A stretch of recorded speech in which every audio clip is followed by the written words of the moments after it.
Hello and welcome to the NeurotechSF Hack Night for Thursday, August 19th, 2021. Thanks for joining us. This is part of the NeurotechX Hack Nights initiative and the NeurotechSF chapter here in San Francisco. We're excited to have you tonight because we're looking at a really cool new consumer piece of hardware called the Neurocity Crown. So this is a device that Neurocity, which is a really cool startup, has been working on for a while. They released the Notion 1 and the Notion 2, which were the precursor devices. But the Crown has really fancy new electrodes. It's wonderful. And we received our unit, I think, about a week and a half ago. And so we finally got all the data going. And I'm very excited because not only do we have some data to share, we can compare the data that we collected in May using the Muse device, and we can look at that same data looking at the Crown device here in August. And it's cool because we'll be able to see what is different about these two devices, and you can really kind of see the difference in the Muse electrodes versus the Neurocity electrodes and so on. So yeah, this is going to be a really cool hack night. And let's see. If anybody has any questions at any point, feel free to put them in chat. We can also do a poll to take a look at, issues or questions that you may have. So yeah, let's maybe get started with the basics on what is the Neurocity Crown, why is it interesting, revisiting the spicy challenge that we did in May, and then we'll take a look there. So. And Rashi points out that he participated in a datathon method. So that's really cool. Yeah, we here on the Hack Night series, we love to talk about projects that you're working on, hack nights or challenges that you've participated in, Kaggle competitions or anything like that. Because there's a lot of different ways to analyze and process this data. There's a lot of different ways to present and prepare it depending on what you're trying to do with it or what you're trying to highlight. So any either success cases of things that have gone well where you feel like the results were definitely what you were trying to present, or things that were challenging where you were trying to do an experiment and maybe something was tricky about the analysis or additional steps were necessary. But I think both of those are great topics. If a project hit a stumbling block, I think that's a great thing to talk about because other people are likely to encounter the same thing. And if a project was successful, I think people would love to hear about it. The other thing that I'll mention, and maybe this is spoiling some of the analysis a little bit, but the results on the spicy data are quite compelling. And we'll definitely go through that in detail. But I have to say, I'm really, really surprised. When we started this Hack Night Challenge in May, I think the hope was maybe we'll get some decent results. Maybe we'll find some level of consistency. I have to say, this really looks like there's something there.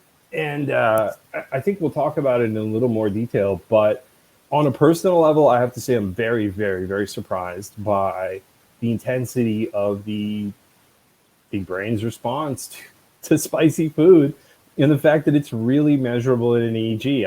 I don't know. I consider the implications of that fascinating because I can tell you that it can be quite challenging to do.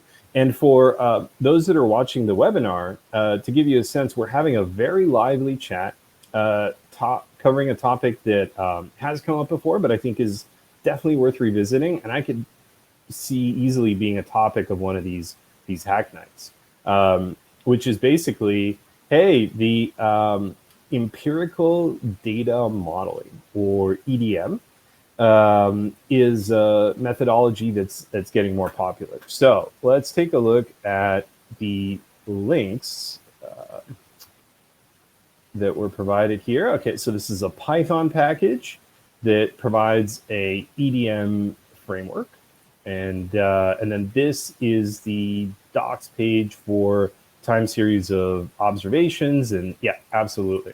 Okay, cool. So Okay, that's great. So that's actually coded up by the paper author. That's phenomenal. So EDM has come up before, but it came up in this academic way, which is to say, like we talked about it and said it would be a good thing to look at, but I don't think we had something tangible to check out. Um, Maybe to whatever extent you're comfortable talking about the competition that you participated in, or at least the way that you applied this code, yeah. But that sounds phenomenal. So, okay, we're definitely going to dig into EDM in more detail. So stay tuned, because I think that's going to be an interesting one. I think you'll find. Okay, awesome. So EDM, and I'm not talking about dance music. So that's really cool. Thank you so much for mentioning that, Rashi, by the way. I think we're very excited. So you'll have, for everyone on the webinar, you'll see the stuff on the chat. Oh, yeah. Bear with me one second. I want to see if the YouTube is running. I set up the multi-stream. This will just take a moment. It worked the first week. Didn't work the second week. Let's see what the survey says. Did it work the third week? Oh. Arg. No. Doesn't look like it's broadcasting live. Yep. So what I'll do is I'll set up webinars in the future with the multi-stream setup ahead of time. It seems like that's how Crowdcast likes it, to multi-broadcast. And that's why this series was a little bit tricky. So what I'm going to be doing is I'm going to be setting up individual webinars. Anyway, long story short, we'll be uploading the archive to YouTube. So there's nobody watching on YouTube right now because it's not being broadcast to YouTube. So yeah, but in the chat, there were a couple of good links. And so what I'm going to do is share the screen for a moment so that people can see with a few of these resources, so that if you are on video, at least you can see it. Okay, so here's the entire screen. Here's the inception. This is the package that was linked. So GitHub KEDM is the name of the package, and it's high performance implementation of EDM using Cocos. And this is the GitHub documentation that covers some of that, including the foundations, video, time series, lagged embedding. And then if you're looking for more general information on empirical data modeling, I know you can do a Google search too. This is the joyous Wikipedia article, and here is, as you can see, this was when I scrolled through the last time the empirical modeling discussion came up. So yeah, this is, I'm going to go ahead and unshare the resources, and we'll feature that into more detail probably next week. Okay, cool. And by the way, if anybody wants to comment on video or whatever, the chat's going great, but you're always welcome to say, hey, invite me up on stage. I'd like to say something. We'd love to hear from you, whether it's an introduction or a comment, or you'd like to do a performance on a guitar because you're talented. Actually, it's a thing. You can do direct broadcast. Okay, so let's talk about EEG data. So the Neurocity Crown device is here, and it's phenomenal. I have it downstairs because of the Wi-Fi. So I showed it physically. I'm happy to. All right, if you wait a minute, I'll go downstairs and get it. Pardon me. I'll be back in 30 seconds, and I'll bring my crown. How remiss of me not to bring it. One moment.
All right, I'm back. So this is the Neurocity Crown.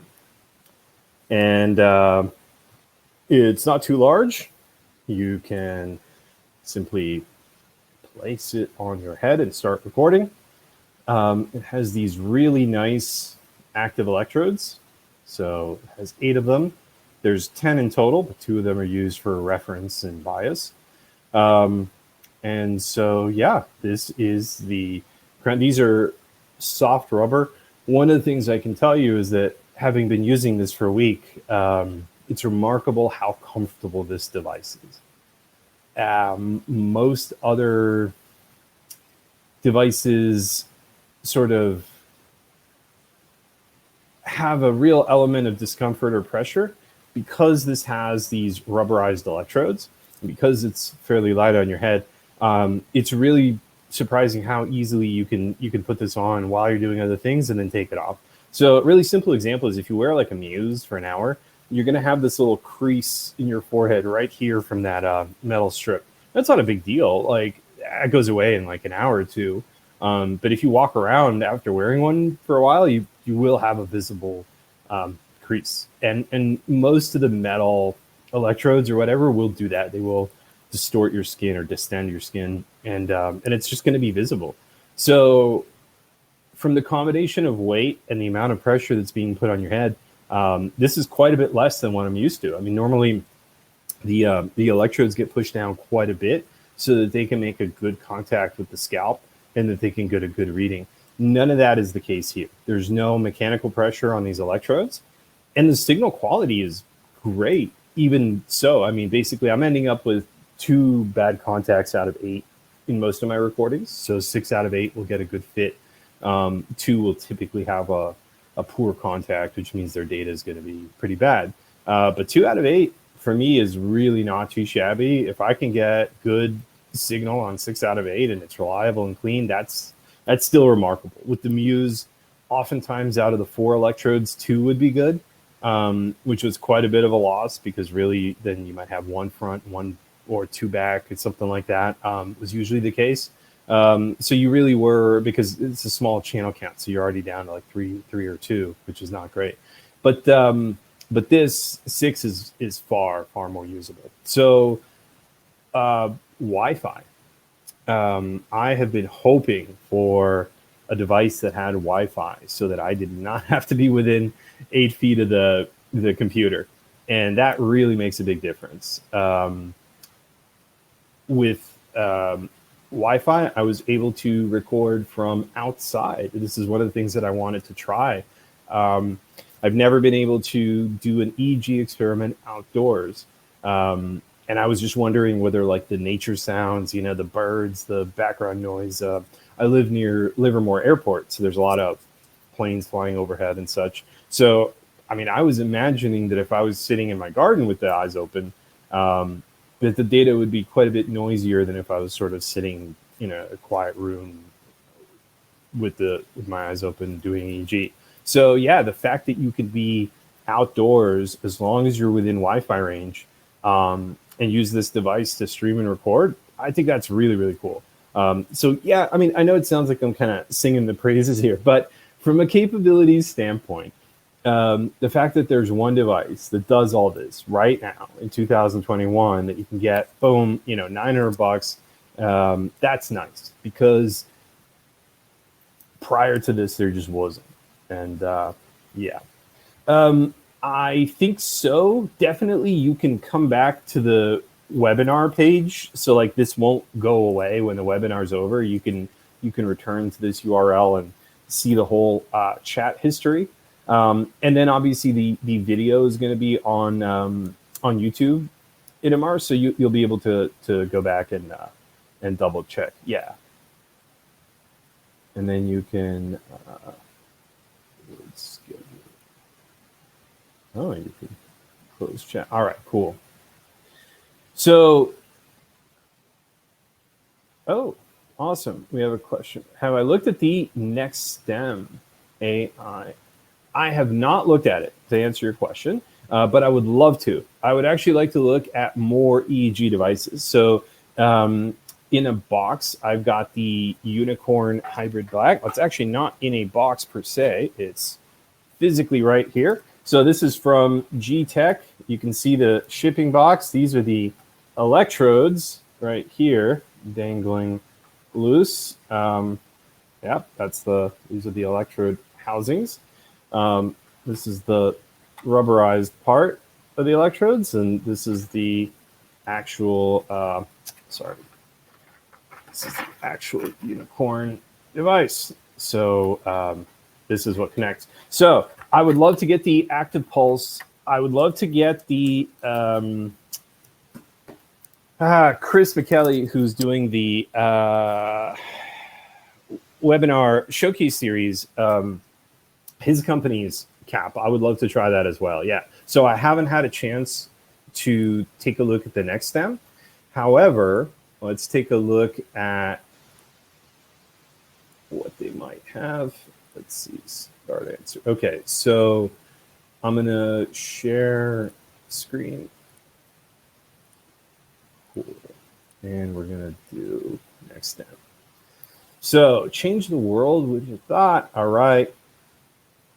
Okay. These electrodes look pretty similar. I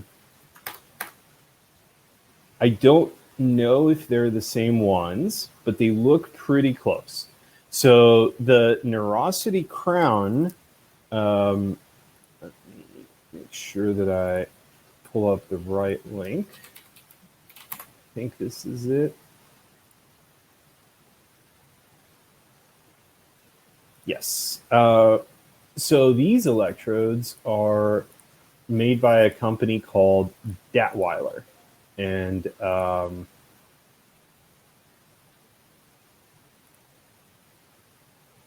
let's see, this is like a healthcare product.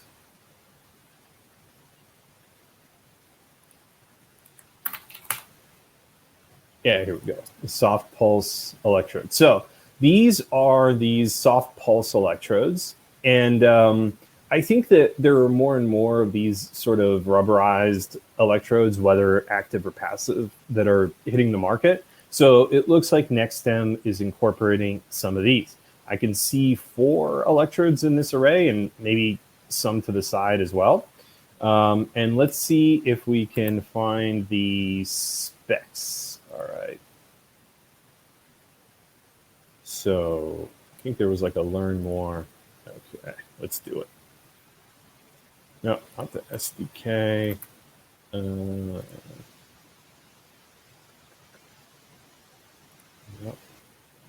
16 channel. Gotcha. Okay, so this looks like it's 16 channels. So 1, 2, 3, 4. So we got 12 in here. I'm sorry, 6 in each one of these side pods, it looks like, because yeah, that would be 12 plus 4 is 16. Hey, so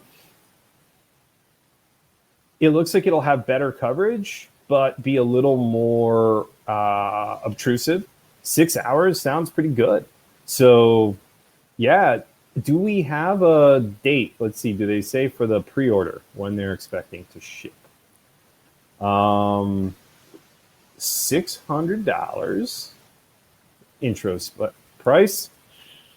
What specs have we got? 16 channels, some AFs, 3 and 4,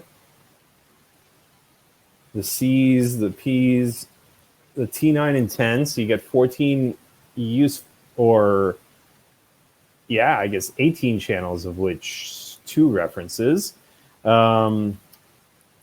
These are active dry electrodes. Yeah, so once again, yep, looks like a lot of these devices are in fact coming with these active electrodes. 24-bit, 1,000 samples per second. That's quite high. I've been noticing a lot of devices seem to go for the 250 mark. So, you know, I think that's a good trade-off, but it's interesting that they went all the way to 1,000. That's interesting. That I'm not sure that sounds right. That they limit it to 50 hertz or whatever. I think this is just someone in marketing trying to put the features of an EEG, but have to imagine like you get the full power spectrum. 300 grams seems reasonable, and yeah, so I'm not sure if they have a date. Shipping next month. Wow.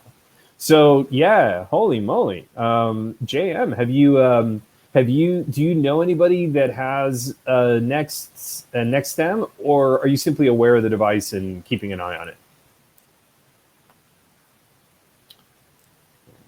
Let's see what we got here.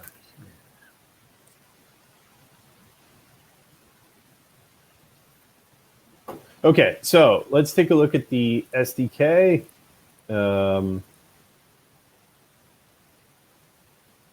Okay, they have a dashboard. This does look Neurocity console-ish, but what have we got? Wisdom SDK, pre-trained high accuracy models. Okay.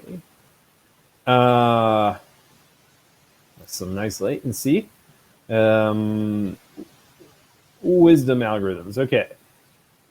What have we got? Visualizations, cool. Experiments. So this is similar to the Neurocity ones. Okay.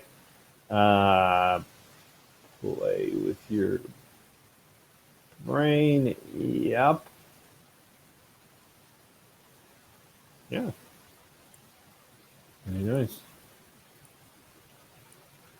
I think we're going to have to pick up one of these devices as well. So do they let you get raw data? That's the only thing I don't see is like, I mean, there's a local mode. So presumably if you can record, and it looks like the library. So I'm going to say tentatively that I'm guessing that you can record your full data locally. And if that's the case, then this looks really, really interesting. If they're being cheesy about that, then I think it's unfortunate, but I don't want to speculate on it. And like, it turns out that they're not. And I'm like, oh boy. So yeah, that I think this looks really exciting. And yeah, here we go. This is the form factor. You'll be the hit at the office. Okay. Yes, and look, these look familiar. So Datweiler is doing well these days. They have lots of people excited about their electrodes. That's cool to see.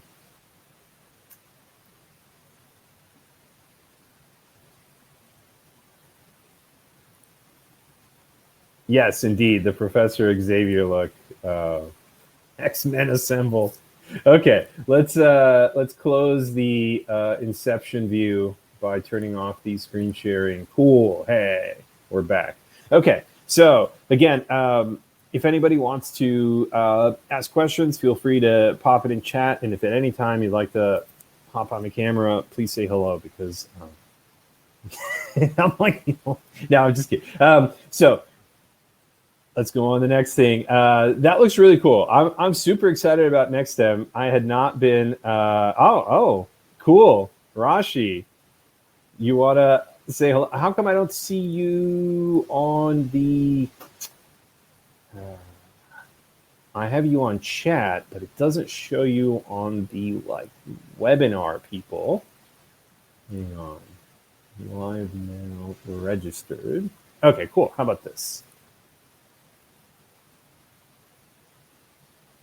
And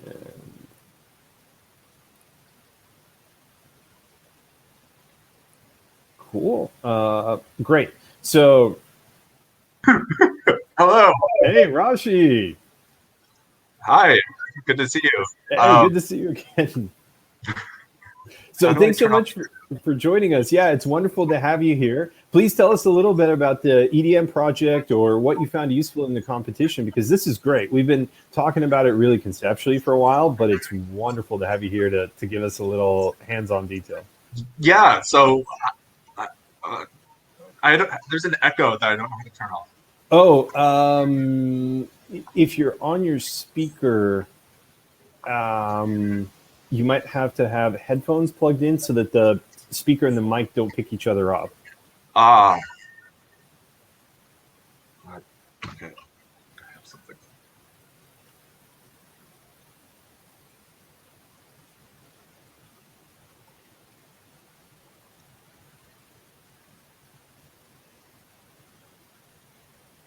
Remember when you could just plug in headphones?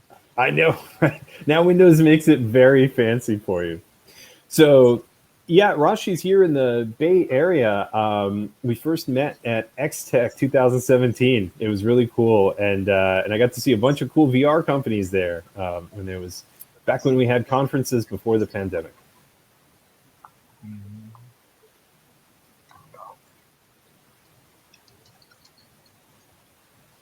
If you want, I can fix this, and then you can invite me back later. Oh, that's fine. Yeah, and this sounds good. Okay, Rashi, yeah, take a few minutes.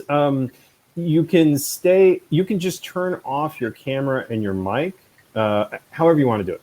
Either way, I'll talk to you soon. Happy to invite you back on. All right, perfect. So, yeah, let's take a look at the, so anyway, that is so awesome about the NextStem device. I'm definitely going to pick it up. I definitely hope that we can stream data, and if we can, I'll do a collection challenge just like we did with the Spicy and the Muse. So I feel like, you know, collecting the same data with two devices is a really nice way to see, you know, the particulars of how they process the data and what they highlight and so on. So yeah, I think this will be perfect for that. So let's start taking a look at this magical data right now that we've talked about how exciting it is. So what I'm going to do is go ahead and share the screen. And now we're going to start taking a look at the Muse data that we collected and then the Crown data that we collected and how the two are different. Okay, so, and I'm just going to double check. All right, that's our Python code. Can everybody see the screen okay? Yeah, it says like screen sharing. Perfect. Awesome. Okay, so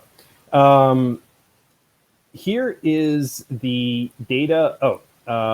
Let's go to GitHub Project Spicy and take a look. This is where we've put the data so far on the Spicy Challenge. So in the month of May, we decided to do a fun challenge where we would eat some spicy food, and there's like a protocol.md file, so we can go through it. And basically, we would record a baseline where we're staring at the screen with our eyes open, and we do that for 5 minutes. And the reason we do that is because EEG is very stimulus driven.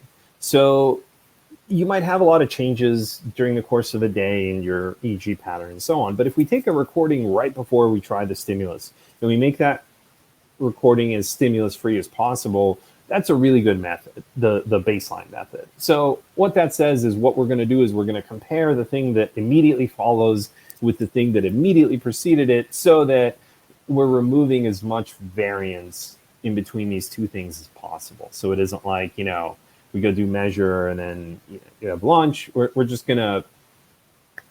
So baseline, 5 minutes. And if you want to do the challenge with your eyes open, then do the baseline with your eyes open. If you want to do the challenge with your eyes closed, do the baseline eyes closed, right? Doesn't really matter which way, but it's just match your experimental condition, and then the baseline is going to be more relevant. So we tried the Spicy before starting. This was the first method, but over time, I can tell you that this method hasn't been very exciting, and I'll tell you why. The second method has worked out great. So we were a little ambivalent about this because, you know, one argument is, oh, well, you'll be able to see the onset of the event, so it's going to be a really clear picture. The second argument was, yeah, but you're going to get a ton of noise from the motion artifacts and the people moving to like consume the thing. Well, we've done the experiment, and it seems that the motion artifacts are not that big of a deal. And this way, with this method, you get to see the entire event. You can see the onset of the event, so you can see the change from the previous condition. Then you can see the duration of the event, and then you can see the event receding. So basically, we tried both methods, but the method that I recommend for you is this one. Like if you're going to try doing this experiment, or if you're going to replicate or anything like that, easy peasy suggestion is do your baseline eyes open, do your recording eyes open, and do the Spicy halfway through method. I personally feel that using a liquid makes it a lot easier because You don't actually have to swallow the liquid. You don't have to chew anything or anything like that. So it minimizes motor artifacts on the mouth. And yeah, basically, this is the data that we're looking at for those of you who might not be sure. I'm going to pause the screen share for a moment. Okay, so let me just see if there's any questions or whatever before we actually dig into the data. Hi, Rashi, you're back. You want to, if you untoggle your mic, we might be able to, it might still have the other device. So I think we're close on the input. Beautiful. And who else have we got? Ah, Richard, cool. So I will also invite Richard on stage.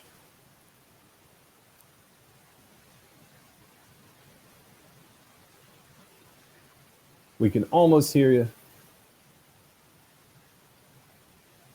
Sure. Yeah, that's totally fine. Hi, Richard.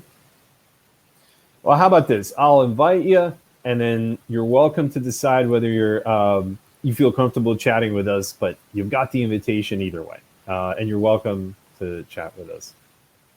Okay. You know, it could be. I just realized, like, no, I did hear Rashi. Okay, so yeah, my audio device is working as well. Richard, does your audio work? If you talk to me for a second. Yes, tonight I'm yes. You can and it seems to work. Is it too loud or it's okay? No, it's fine. You can go ahead and mute if you prefer. Whatever is. Thank you for helping me double check. Yeah, Itamar, that's totally fine. It's not a problem. Feel free to chat with us if you'd like. We would love to hear from you if you're looking to talk to us. Okay, so that's the data for the spicy challenge.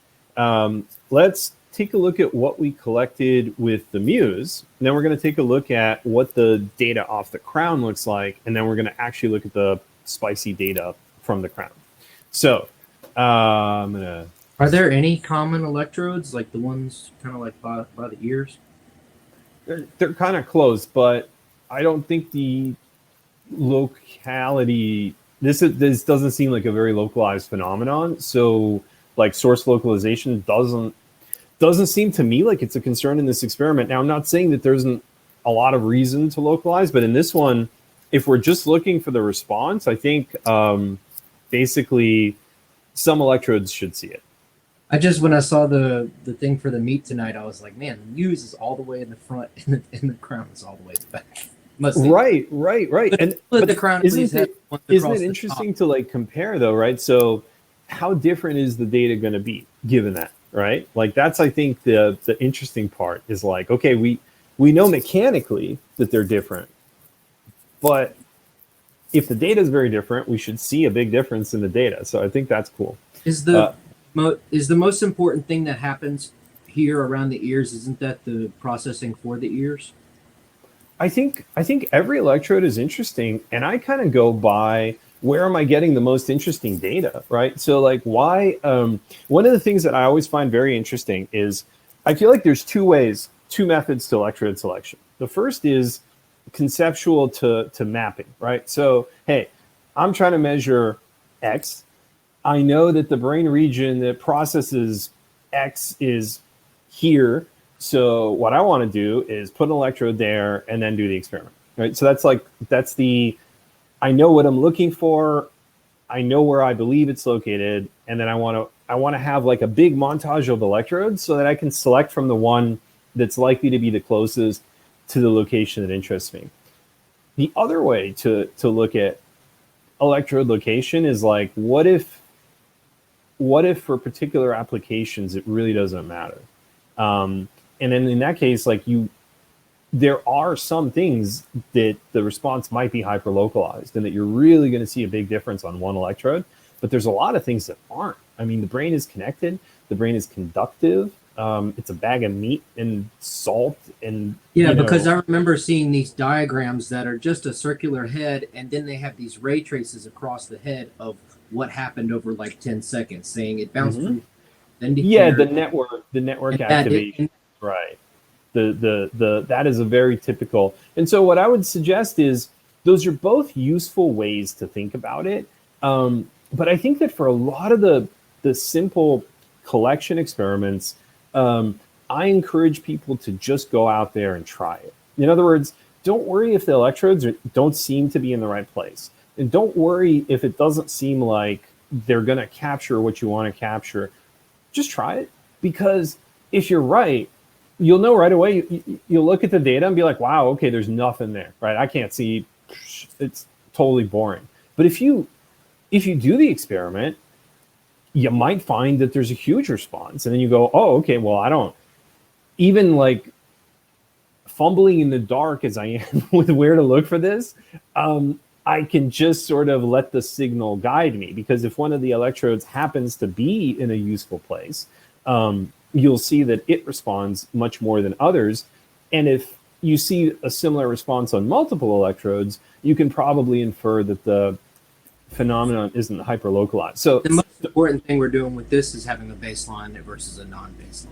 yes, exactly. And I just heard you recommending the half and half to somebody, and then we get a little bit more baseline before the, Yeah, exactly. Because you can compare the first half of a recording to the baseline, and that's exactly what we're doing in the data. And I think that that's why it is even more compelling, because you can see that it was a continuation. It matched the previous data perfectly, and then something changes big time. So yeah. And like I said, the Wi-Fi functionality has absolutely changed this whole thing around. The comfort. If I wear it for an hour, I can go out in public. I don't have dents in my skin, so I don't have to worry about, like, are people at Walmart going to be freaked out? Like, what is wrong with this guy standing behind me in line? Yeah, there's none of that. So let's go take a look at the. I'm going to go ahead and turn this off so I don't run down my battery. Let's go take a look at this Muse data that we collected, and then let's take a look at the Crown data. Cool. So I'm screen sharing, and here we go. Okay, so here is what this is. 05, 2021. These are the comparisons I'm looking for. Right, the raw. Okay. So let's start with, what does Muse data look like? So we're skipping to the PSDs section because this is what's relevant. And this is what was generated off of the Muse. So we got AF7, AF8, TP9, and TP10. This is what the FOOF data, so this is where we plot the oscillations specifically, looks like. And what I'd like to draw your attention to in particular is the band powers. So in the fronts, you'll see that these absolute values are really low. Like on the front left, it's below a quarter. On the front right, it's like a third of 1 unit. The rear electrodes are closer to 2 for the chart maximum, and that's the delta. So you can see that in the fronts, the gap between the bands is really small. And this is because of the way that the Muse electrodes are referenced right in the front. It's very destructive to the data. And as you can see, it affects the delta a lot because it's right there. And so the delta is prominent, which means the delta gets subtracted out more, which means what's left after the reference is very little delta. The rears do show more of this differentiation. So if you look at the other bands, they're down at the 0.25 range for pretty much everything else. But now your delta is in the 1.25 range. So here, it's like a factor of 6 between your low frequency and your delta. So yeah, this is what the Muse data looks like. And then if we look at, in particular, the one where I consume the spicy during recording, it's this one. All right. So here is the comparison of these two. All right, I'm just going to put it back on the PSD. So not terribly different.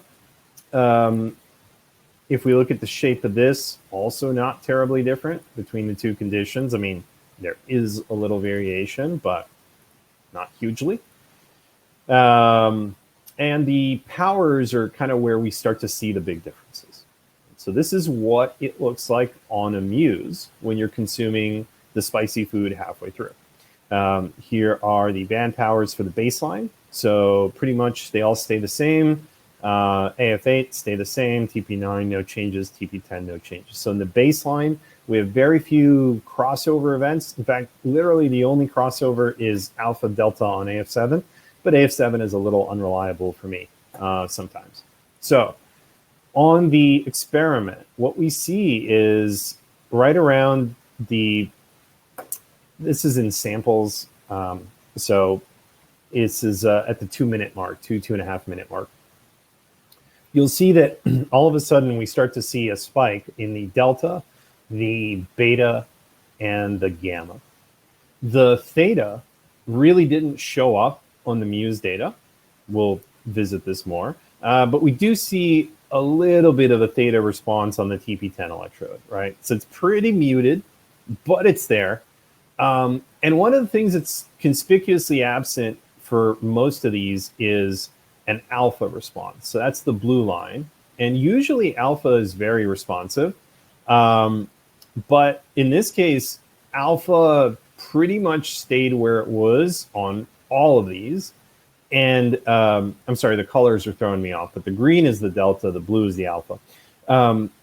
The alpha doesn't shift. So the thing that I would conclude about this, and this was the observations that we made last week, is it's the beta and the gamma that show the strongest response. And that's true across all of our subjects. So Richard's data shows that trend. John's data shows that trend. My data with the Muse shows that trend. And my data with the Crown shows that trend as well. So beta and gamma, absolutely. Those are the bands that respond without fail. In addition to that, in some people, there is also a delta or a theta component as well. So I would say that the delta came through on most people, but the theta for me was interesting because it really didn't come through on the Muse, but it does come through on the Crown. So I'm not sure how I feel about that yet, but that is one big difference in the data, which is like on the Muse, the theta response for this was pretty muted. On the Crown, the theta response is pretty significant, and we'll take a look at that. All right, so I'm going to go ahead and just pause for a second so I don't keep motoring and motoring. One sec, stop the screen share. Is this a good time to test my mic? Yes, please. I'm still getting audio. Still getting the echo? What if you just tried the headphones with that microphone? That's what I was trying to do, but whenever I plugged in my headset, it would mute the mic. Nice. That's awful. It is, and my drivers are messed up, so I can't use Bluetooth headphones. Oh no. If you can tolerate with the echo, I can live with it, but if you find it annoying, I'm happy to, maybe you can try again, some other, like next week or something, if it's so you don't have to struggle with it. I can invite you to the green room before the webinar starts, and you can try it out. Sure. So I'll say something. What I'll do is I'll mute whenever I'm talking. That's perfect. The background speakers. Yeah. So right now I'm going to be talking. I can't hear you, but that's okay. So empirical data modeling is when you take a time series and you use something called a time delay encoding, which gets you into a phase space. And it sort of answers the question that I always had with the Fourier transform, which is it's really good for things that are cyclical, but not for other shapes. And people have sort of thought about wavelets and that sort of thing. What empirical data modeling does is there's this theorem called Taken's theorem, where if you take a timed delay embedding of a time, if you take a time series and you sort of plot each datum in a different dimension, it will have a phase space that is topologically similar to the chaotic attractor that that describe the space.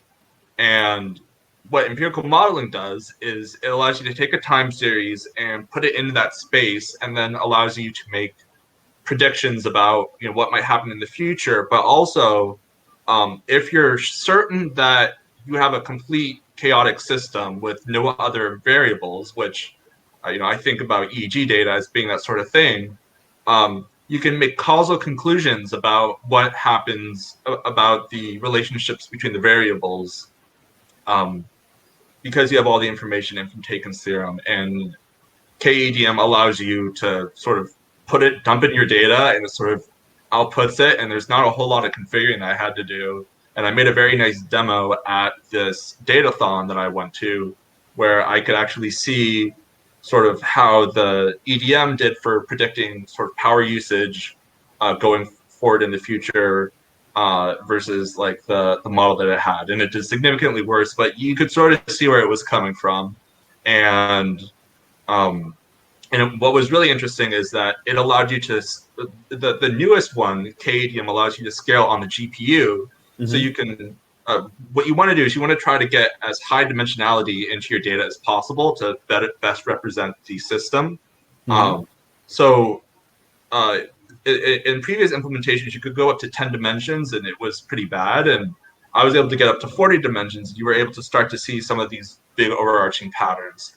And what I learned more recently is that because this research happened back in 2012, there are newer methods being developed where people are trying to guess sort of what underlying mathematical formulas might fit the data.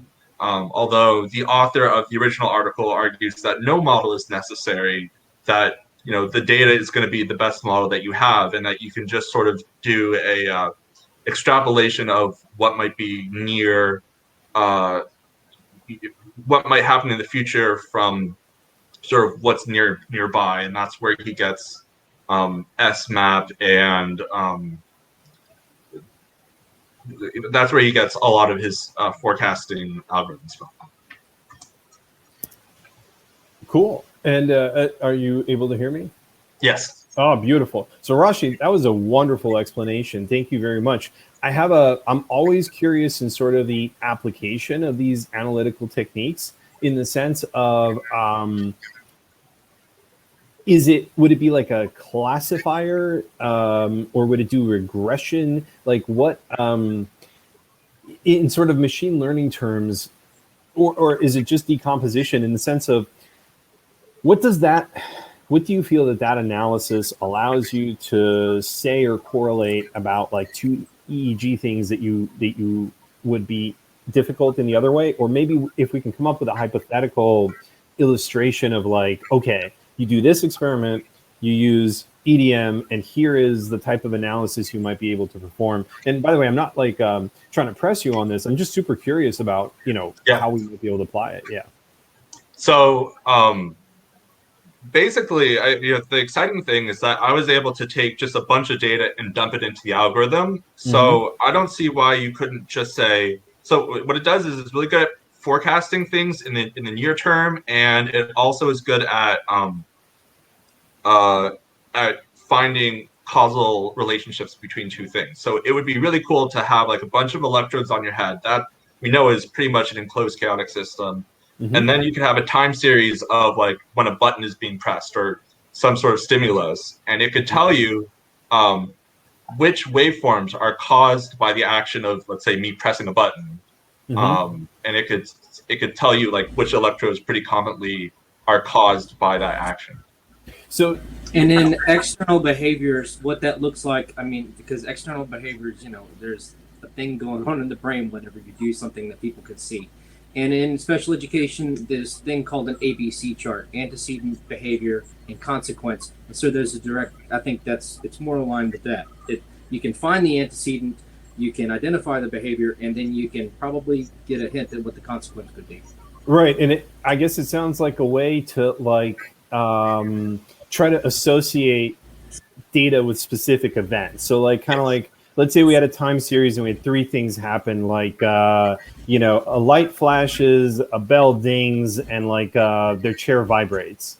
And then using EDM, you'd be able to show me like, okay, here is the responses and which electrodes responded on each of these 3 events and what was different about them. So you're saying maybe one of the best use cases could be automatically labeling data?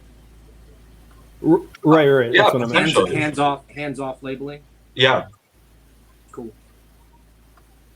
Okay, yeah. So that's sort of like what, in other words, it could associate the data. That's sort of the thing. You need That'd be enough great. data and processing power. Right. Right. Well, we have like this spicy challenge data set that we've collected. It'd be interesting to try. One of the things that we want to do now that we've done this collection over the past few months is start applying some of these cool analytical techniques, because a lot of people get as far as the PSD and that's about it. And that's just because it's difficult. You really have to know a lot about these tools and techniques to like implement more sophisticated methods. So I would love to do a deep dive. Chris mentioned some ways that we could do analysis last week. And I would love to try doing empirical data modeling on the spicy data set to see if we can extract kind of like our canonical response on what happens when you consume spicy food. Yeah. That's beautiful. I'm able to do that. Okay. Well, I think we're going to take a look at that package. Maybe we can arrange a thing where we'll prep some data, and maybe we can, on a hack night, show people like how you would process it and what would be the results. So Sure. I actually have a video demo for the electricity data, and I'm happy to share that. I'll upload it to YouTube and post a link. Okay, that's great. Rashi, I will definitely follow up with you, and let's coordinate on that, because I would love to feature that. And then let's show what you did in the competition, and then let's follow up by trying to apply it to EEG data. That couldn't be better. All right, sounds good. Beautiful. Thank you so much for suggesting that, Rashi. Yeah, thank you for sharing. I've got some background information before we get into the spicy challenge. I figured it might be helpful for me to break out the old textbook. And so I don't think this is a good time for that, Richard. Let's do that a little bit later. Okay. It's probably a somatosensory evoked potential, and then I just shared a link in the chat, and it seems like the senses of sight, touch, smell, hearing, and taste come actually from the parietal lobe, which is just behind here, above the occipital. Nice. Let's see here. So I think it's a somatosensory evoked potential. Technically, I don't know. It's like a sensory thing. Okay. This is a good a reference for that. So let's definitely take a look at that. Oh, that's all I had to say. Awesome. Okay, cool. Yeah, okay. Then let's definitely refer to this as we're doing that EDM analysis and see like what does our prediction of what we think is the lobe that's generating the activity match what we're getting from the EDM sensor. Would be a super awesome experiment to do, because then it's sort of like testing our own hypothesis. And then even if it doesn't quite work out, I always think it's neat to to see whether that bears out, whether the prediction. Was he saying using EDM on the spicy data? No, that was my suggestion. That it would be cool to extract the response waveform using EDM. And I think we can do that in the same way that we're comparing different types of consumer hardware. I would love to compare different types of analytical methods so that we can show people what it is that you get from implementing various pipelines, like how to use the data and how to leverage that. Okay, so let's take a look at the data from the Crown, and I'll go ahead and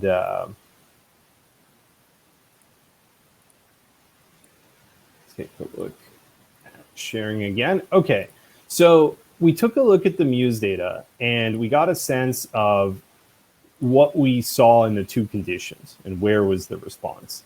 I'd like to show you something that is sort of like an analytical way of computing these called a comparison report.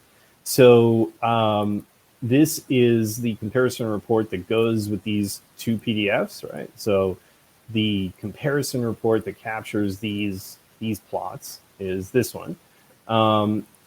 And what this does is just let us look at the time series separately. So look at the band power.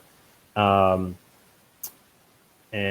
yeah, let's start with AF7. Okay, so here what we're doing is we're taking 15-second slices, gathering up the data, and then calculating it. And the idea is that we're trying to epoch at a time scale where it's short enough that we can capture meaningful differences, but long enough that we're not getting all the little micro oscillations of the various things. So we're looking for trends, and we picked a time scale that allows us to observe trends more easily. That's what's kind of cool about these. So then we stack the plots. And so what you can see is that on the AF7, on the Muse, there's basically no alpha response, which is one of the things. I'm going to bring up the text file that shows our notes from last week. And basically, for Alex, the notes that we made was there's no theta response and no alpha response, but we do see changes in delta, beta, and gamma. And then we have the data for Richard, and we have the data for John. Okay, so the alpha didn't change, which is what we noted last time.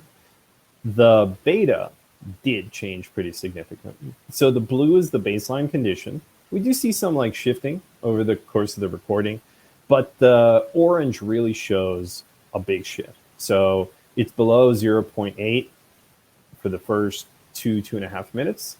Then the spicy substance is consumed, and then we get a huge spike to 1.4. So the value of this doubles.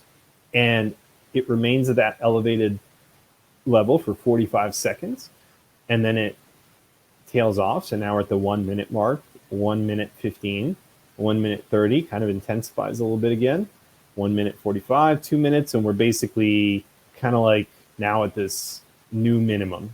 So the overall thing has been raised. We've had this 2 minute response, and now we're starting to tail off. That's what we see on the beta. When we look at the delta on the Muse, we didn't see the response quite as strong on the fronts, but I think we see it stronger on the rears. We'll take a look at that in a minute. But the gamma, we see a big shift. This was 0.3 when we start the experiment. It spikes to 1.2. So that's a factor of 4 times larger. Happens pretty much right in that 15 seconds. That entire transition completes because we go from, this data point to this data point. There's no in between. And again, we see it follow kind of the same pattern. There's this initial peak, then it falls off, then it kind of builds again, and then we get this. Okay, so theta, nothing. On the Muse, we don't see a theta response for me. Alpha, also no response on the AF8, so nothing much going on. The beta, we do see that response that we were talking about on AF8. Very clear structure. Here, this sample caught it on the way up. But again, that exact same shape that we see, right? This initial peak, second peak. Now here, the peaks remain more elevated, but same concept. And then delta, nothing. No response. Gamma, big response. Very clear. So yeah, on the Muse, pretty interesting. Let's go to the rear electrodes. 9, alpha, nothing. Beta, we have a response. Delta, we do get a response on the rears. So this is more consistent with what we're going to see on the crown. But we don't see it on the fronts because of the way the Muse reference it works. Gamma, we see a very strong response. And we'll skip the, we'll just go through TP10. Alpha, mild response. It's a little chaotic, but I mean, maybe. Beta, definitely there. Delta, definitely there. So we only see delta in the Muse on the rears. And the gamma. So the responses are consistent. The Muse data shows us beta and gamma, and on the rears, we get basically a doubling. For Richard, I'm just going to look at his comparison report. Oh, by the way, let me just stop for 1 second. Any questions? Beautiful. Okay, cool. So I was really impressed with that data. Let's look at Richard and, oh, pardon me. This is baseline during. Okay, so some of these electrodes are a little bit sketchy, so we're going to take a look at the PDF to remind ourselves of. 1 second. I think I have that here. Yes. Okay. So let's look for good electrodes to make sure that we're looking at the right thing. Okay, so channel 1 and 2 look fine. We hadn't updated the report. Let's just, we'll use channel 1 and 2 to just compare the. Okay, so for channel 1, which we're calling AF7 but is inaccurate, it does look like there's an alpha response and that it follows the same peak. So kind of like the double spike. Here it seems to recede pretty quickly. If we look at beta, it does seem like there's a strong beta response. We're going from about 10 to 40. The first data point shows the big spike, and then we gradually recede down. So again, this is a 1 minute. It seems that Richard's perception of spiciness drops much faster than mine does. Then delta, I would say that this doesn't look like there was a huge deviation, but the gamma definitely, right? Look at how clearly the gamma goes from 2.5 to 20. This is an order of magnitude. So I always find this stuff very exciting. Cool. The gamma is consistent across devices and across subjects. Wow, pretty neat. The beta is consistent across devices and across subjects. Wow, pretty neat. And let's take a look at the other channels. Theta, we didn't get a response. On channel 2, we did get an alpha response. We did get a beta response. We did not get a delta response. We did get a gamma response. And there was no theta. So I feel confident in saying the beta and the gamma is clearly there. The rest of them are kind of a little more ad hoc. Sometimes there's alpha, sometimes there's delta. But is there beta and gamma? Yeah, absolutely. Like those we definitely seen.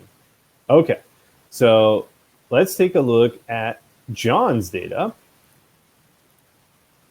And we're going to take a look at that comparison real quick. Spicy versus non-during. All right. All right. So for the alpha, now I don't know which of, let's take a look at John's electrodes. Let's be rigorous about this. And this is going to be spicy during recording is the one that we want. GDG baseline. Oh, here we go. Spicy during recording. Perfect.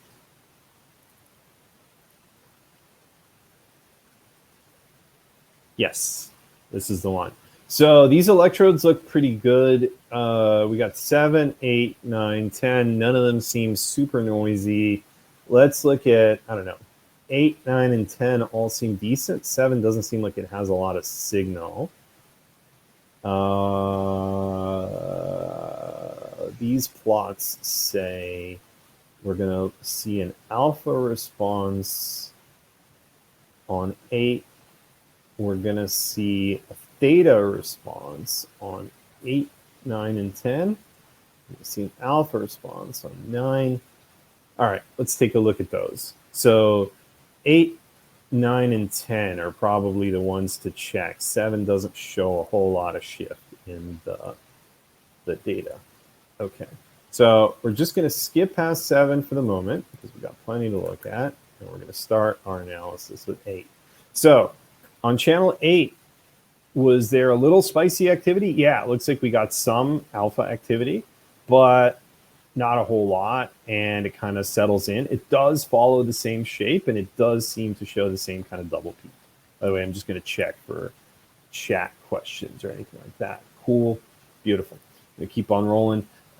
Here is the beta. Seems like a small spike. Seems to follow the trend, but it's a very, very small excursion. Here is the delta. It's a little chaotic. I do see some peaking, but I'm not sure if that's legitimate or not. And then the gamma in the baseline is going way up, and in the condition is not. So this is very interesting because it's quite different than our other data. So in the notes for John, I noticed beta and gamma. So let's look at the rears and see what we see there. Okay, so this is a little cleaner. Again, the Muse rears. I would say for John, we definitely have an alpha response on TP9 and TP10. Yeah, okay, so this is where we see the alpha delta stuff. This is really cool. So TP9 for John, we get a really big alpha response. It's very similar to the other shapes that we get, but it's definitely different because for him, it's in the alpha band, and for me and for Richard, and it's not. In the beta, we do get a response, but it's pretty mild. Like,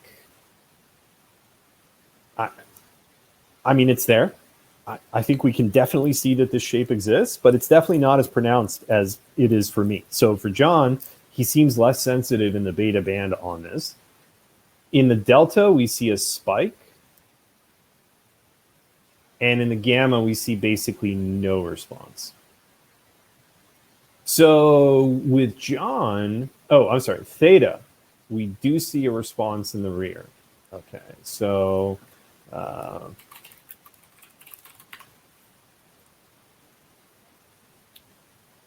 for TP10 alpha, yep, there's a response. Beta, really mild again. Delta, it's there. And gamma, this is very subtle. So yeah, John's strongest response is definitely theta. Let's see if it shows up on the TP10s as clearly. Theta or alpha seem like John's strongest responses.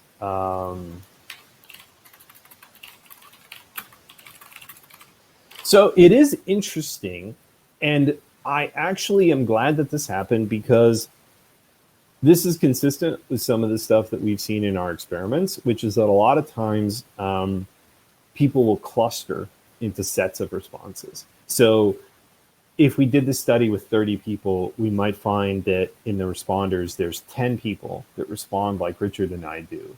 There's 10 people that respond like John does. And then there's 10 more people that respond in some third way that maybe we don't have in our data yet. But what's interesting is those groups will be consistent with themselves. So everybody that is in Richard and I's group with like the beta gamma thing is going to show a pretty similar beta gamma response. And the people that are in the same group as John in terms of how they respond are also going to be kind of internally consistent.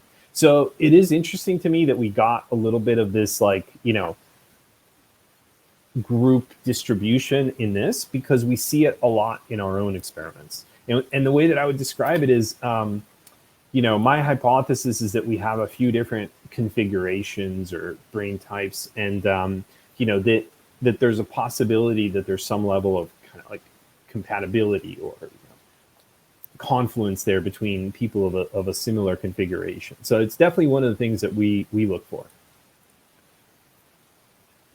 Okay. Beautiful. So I'm gonna take a look at the Crown data in a minute, but I just wanted to pause here for a minute. Questions. We looked at the Muse for me. Let me just stop sharing so you can see me. We looked at the Muse data for me from May. We looked at the Muse data for John using the Muse S device. And we looked at the OpenBCI data from Richard, which is awesome, by the way. Thank you, Richard. And now we have sort of like 3 comparison points.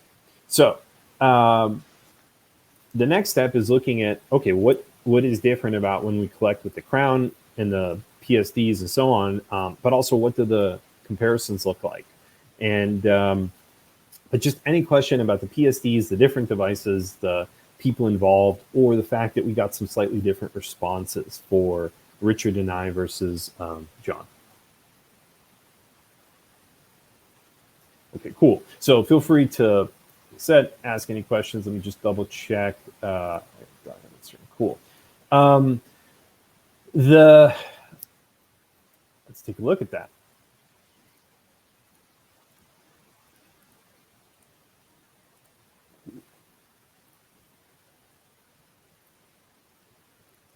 So what does Crown data look like?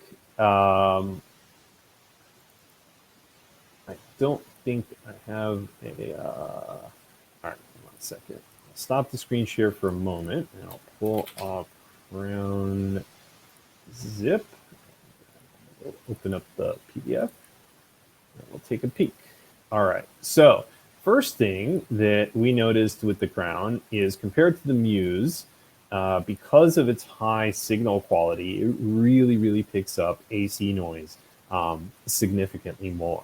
And what do I mean by significantly more? Well, if you look at these plots, you'll see that channel 2 is getting dragged up by the AC noise at 60 hertz. And channel 7 and 8 are also having the same artifact. So what does that look like on the PSD? Well, that's what looks like this. And so this is pretty much an example of what you don't want in your EEG data, which is 60 hertz AC mains. And here is kind of a nice visualization as to why it's bad. So it isn't 120 is there, the harmonic. Yes, absolutely, right. So 60 is sort of the source, and 120 is the spike harmonic that resonates at like half. At the same frequency at a multiple. This one here is at like 76, and I have to admit it's a little mysterious because I don't think. Yeah, I'm making a face right now. I don't know why. I've never seen it. But we also usually cut things off at like 80 or 100 whenever people are looking at data. Yeah, we do the same thing, but with these plots, I wanted to inspect the Crown data, so we just left it at the full thing so we could look at all of it. But the reason you could be going up to 120 is what is the sampling rate of this device? 256, so it goes to 128. Okay, so and what's the Muse 2016? No, it's 256 as well, yeah. Okay, and then I use sites on 8 channels to 250, so we've got about the same sampling rates across subjects. Mm-hmm. That's a nice little... Yeah, and it's interesting because you can see the way that the spike is destructive even outside its own range. So obviously the spike itself is noise, but if you look at the green channel, you can see the way that it gets pulled up, and this is undesirable because these calculations are all unreliable. And in fact, really you can say past like 30 hertz, the influence is such that all of these are a little distorted. Now, it's okay, but this is actually a good example of the flip side of good data quality. Is this an AC is what comes from the United States power system, right? Mm-hmm. AC is what's powering the device. Yes. And the AC is at 110 or whatever, and then so the frequency is at 60. And yeah. Okay. So in Europe, I think you would do 50. And I actually, That's if correct. there's anyone from Canada, is Canada 50 or 60? I always have a hard time. I never know whether. So I figure we have some nice Canadian EEG researchers. I'm just curious. Do you are you forced to notch at 50 or at 60? Because I guess we can Google Canada power line frequency. 60 hertz. Okay. So yes, Canada, you are in the same boat as Maybe we because are. they want to share with us, in a Mm-hmm. Mm-hmm. especially like up along New York and where they share. That's cool. So yeah, for everyone in the wonderful place of Canada, 60 hertz will be your friend just like this. But if you're in Europe, you would expect to see this shifted forward because it would be 50 hertz. So, and if we look at the rear electrodes, oh, hold on, let me share the screen.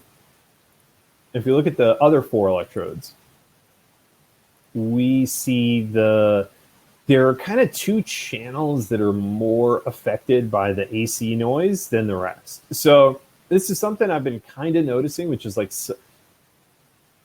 1 or 2 of the electrodes is more sensitive per cluster of 4 to the electrical thing. And I have to assume that it's because of the layout of the references. So each of the side things on the crown has 4.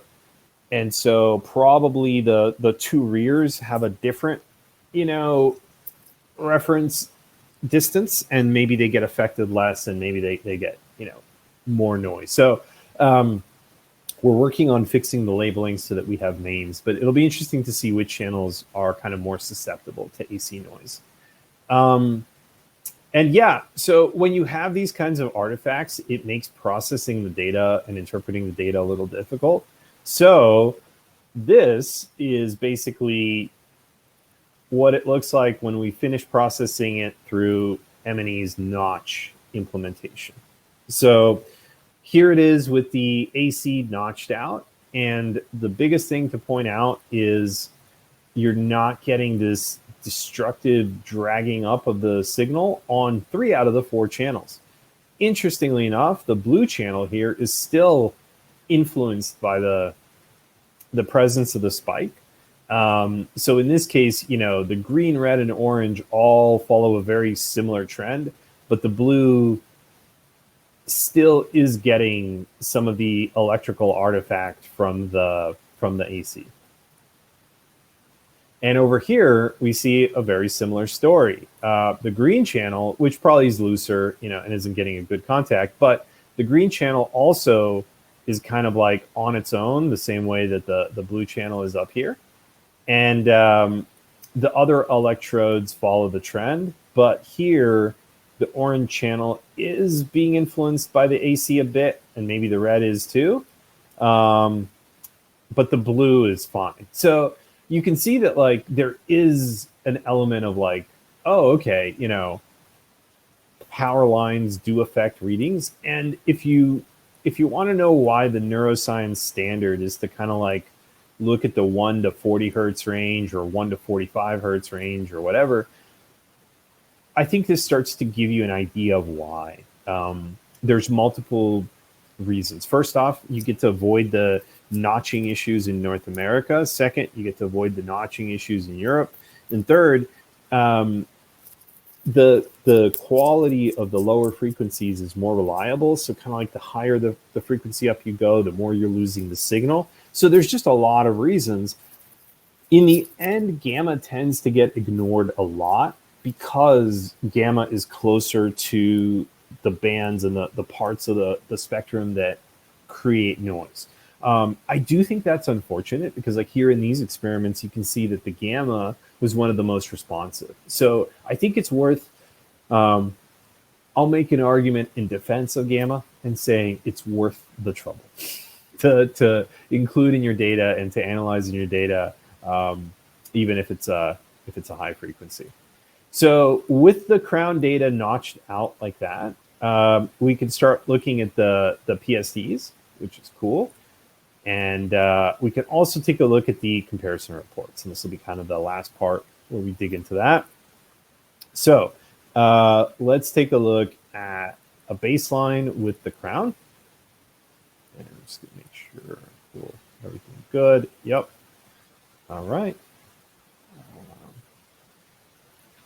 So here is our baseline recording with the crown. And we can see that channels 1, 2, and 4 agree with each other. 3 is probably a little loose just because it's got less signal. 5, 6, and 7 agree with each other. And 8 is probably a little loose because we're starting to see these spikes. And these spikes look questionable. So, for this, I would say, let's make a list of it. Questionable channels, 3 and 8. Okay, so we're not going to look at the analysis from 3 and 8, but we're going to look at all the other ones. So here is the baseline. And now we're going to look at the comparison. So what do we see in the comparison? Oh, yeah. Sorry, I'm jumping around a little bit. I'm just going to look at the report one more time, and then we're going to look at the comparison. I'm sorry for it being a little hard to follow. Let's go to the report. Yep. This is the comparison. This is the comparison. This is the one that we want. So what's the most promising band so far? Gamma? Beta and gamma? Yeah, absolutely. Because they seem consistent across most of our subjects. But for John, I would say theta, alpha, and delta are kind of most consistent. So it's really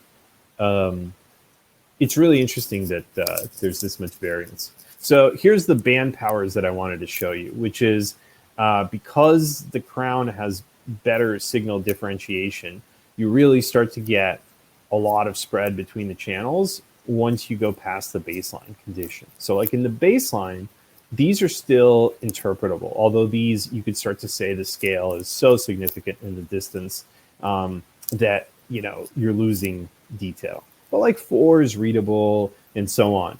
But if we apply the experimental condition,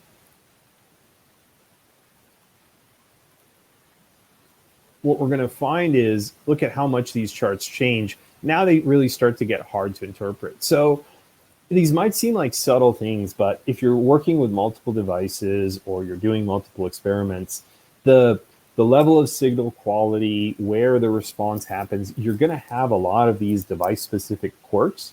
And some of this is going to be down to the electrodes, some of this will be down to the amplifiers, and some of it will just be down to the processing stack. But you are going to get very different results and plots using different devices. And so I just wanted to show that, don't be surprised if you get very different data, even though it's the same brain, the way that you're collecting and processing the signals is quite different.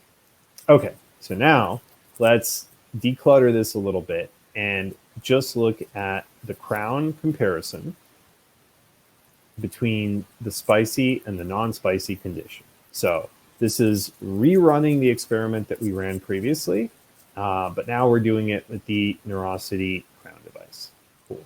So let's go start with channel 1. So for channel 1, for me, there's a pretty strong delta response, and it follows a pretty clear pattern where the baseline and the experiment are following each other, but on the onset of the stimulus, we get this very clear double peak structure that we saw even in the Muse data. So in the delta, channel 1, we definitely see it. In the theta, channel 1, we definitely see it. This double peak structure, clear response. We're going from values of 20 to 40, and we're spiking all the way to 140. So factor of 6 increase in theta power on channel 1. Then if we look at alpha, it's interesting. No response. Very similar to what we saw on the Muse, which is that my brain does not generate an alpha response for spicy food. Beta, strong response. We're going from values of 20 to values of 80. Factor of 4x, clear onset and reduction. Gamma, really big spike. Really, really clear. Look at this. We're like at 4.5. Look at how the baseline and the condition are tracking. And then you hit the spicy and boom, it's a different story. I really found these results fascinating. Channel 2 is bad. We're skipping it. Can't trust any of those plots. But let's look at 3. Delta. Yeah, we see a response. Theta. Yeah, big clear response, right? Same as all the other ones. Alpha. Okay, here we get a little bit. That's inconsistent. It seems to vary electrode by electrode for me. Beta. Yep. Gamma. Same thing. So surprising consistency. Theta, yes. Alpha, no. Channel 4, this is fine. Beta, yes. Gamma, yes. In every case, the response is really, really clear. It's really specific. It has a pattern. It has a signature. It has a structure. This is about as good as it gets in terms of like stimulus response with EEG. And not only that, it resolves. So you get onset, duration, resolution. This is great. So, yep, I just have 1 or 2 more to show, which is the other comparisons. So I reran this experiment 2 more times. On the 17th, we're going to do it again, and I'll just flip you through it real quick. We're going to start with channel 1. Delta response, yes. Clear, big delta response. Theta response, yes. Alpha, no. Really cool, right? How it doesn't show up on channel 1. Beta, oh yeah, big spike. And gamma, big spike. Look how clean this data is. Look at how consistent it is until we cause a deviation, and then it goes right back to the same place. It doesn't get more straightforward than this. So yeah, and then we'll skip channel 2. I have a bad fit on that one. And then we see the same story on the other electrodes. Delta, yes. Theta, yes. Alpha, sometimes. Beta, yes. Gamma, yes. And I'll skip towards like channels. Here, you see 5, we're getting it. 6, we see the same thing. 7, sure. 7, we do get an alpha, which is, so it is some channels that it shows up, but beta, huge peak, gamma, huge peak. And channel 8, same story, delta, theta, alpha, beta, gamma. So I have to say, I'm going to go ahead and stop the screen share. I was blown away.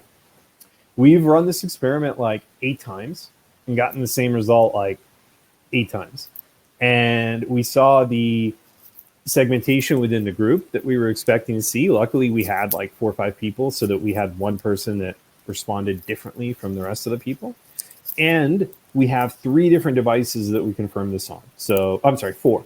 The Muse 2016, the Muse S using a third-party package called Mind Monitor, the Neurocity Crown, and the OpenBCI Cyton device, was it? Or the, okay, so the OpenBCI Cyton. And then, yeah, basically that was awesome. And I think it's amazing. Let's see. Did we notice noise effects? In what? The raw, the PSD, or like the powers within the things? I would say that the data is a little noisy in the sense of you are going to introduce a tiny little bit of motion or whatever. But the way that we processed it is that we treated each 15-second chunk as its own thing. And one of the reasons that we do that is so that if you did one continuous time series, the artifacts would affect each other. They would interact. But if you break it up into chunks, even if there's an artifact within a segment of time, you're only going to see it for that bin. So I think it's accurate in the sense of like the data showing. But I guess I would say it looks to me more like the signaling changed. But you bring up an excellent question, which I think for me, I do sweat when I do this experiment. I guess I'm an amateur with the spicy food. Did somebody ask a question? Yes, there's a question in the ask a question. Oh, okay. So. Mm-hmm. And so the traditional thing that happens with electrodes is that if you sweat, the sweat starts to short out the electrode and it will generate some really severe spike artifacts. And I've definitely demonstrated this with the Muse previously, because if I'm wearing the Muse, that metal strip in the front, and if my forehead gets sweaty, that sensor will start to short out and oscillate as if it wasn't really like fitting properly. So basically, with the Muse, sweat looks a lot like a loose electrode that's making too much signal because it's getting and losing contact. But it happens suddenly because obviously the device didn't physically move on the person. They were wearing it on their head the whole time. They start sweating. The sweat makes contact with the electrode. The electrode resistance gets all messed up, and then that's what happens. The active electrodes from Datweiler seem to handle it completely gracefully. And I was quite surprised because I could definitely feel myself perspiring, and I could feel the perspiration once I removed the device. So I definitely sweated, but it did not affect the signal quality. So I don't know if I'm imagining things or if they have pretty good noise rejection, but I plan to try to replicate that in a more thorough way by turning the heat, making myself really sweat a bunch, and seeing if the data gets destroyed by the sweat artifacts. Blinking, great question. The pipeline that we use automatically removes blinks, and it basically looks for voltage deviations that indicate a blink is present, and they delete the data and reconstruct the parts that we're missing. So it's the automatically handling blinks, but with the Muse in particular, you would, if you weren't handling blinks, you would definitely see the artifacts, and you would see them differently on the fronts and the rears. And this is kind of like another thing you can do about that. So on Muse devices, you get very minor blink artifacts here because the reference is here, but the rears, the TP9 and the 10, will get more spikes. So for most EEG processing things, you're going to have to get used to blink deletion, and for the most part, a simple standard deviation threshold that says with EEG, spikes of all sorts are undesirable. Your data has a usable range, which if you look at kind of this whole data set would really cap out at 1.5. But even then, there's sort of a, where is it in the power spectrum? The further along it is, the lower power it's going to tend to be. So a spike is anomalous in many ways because if you look at it just in terms of overall power, it exceeds the maximum, which isn't good. But it also exceeds the rest of the data. So if you just have if you're processing EEG data, you will have to implement robust despiking. And if you do that, there isn't a big difference between a motion spike, where someone moved and that physically jostled the thing, versus a blink spike and whatever.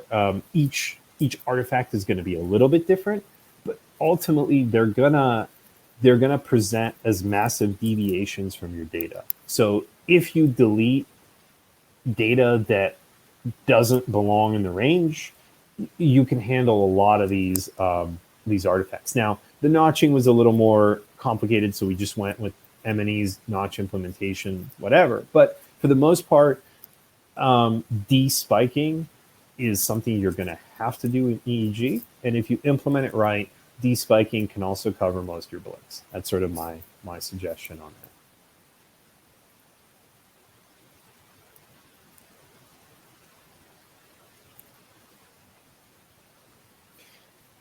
Beautiful. So I personally think that the spicy challenge was a huge success. We have never had a demo to give people to demonstrate the validity of EEG other than blinks and jaw clenches. And blinks and jaw clenches are very valid, but the problem is they're a mechanical artifact, right? They're right, exactly. They're the interaction between the electrode and your skin and the muscle and the discharge, but they're not actually the brain signal that you're looking for. So I never had a way to show to someone like, hey, EEG is working, or hey, here is your brain responding to a stimulus. But if you carry around a little dropper of cayenne pepper and you have an EEG device, you can generate a stimulus for anybody that will resolve in 2 minutes, and that is like really definitive.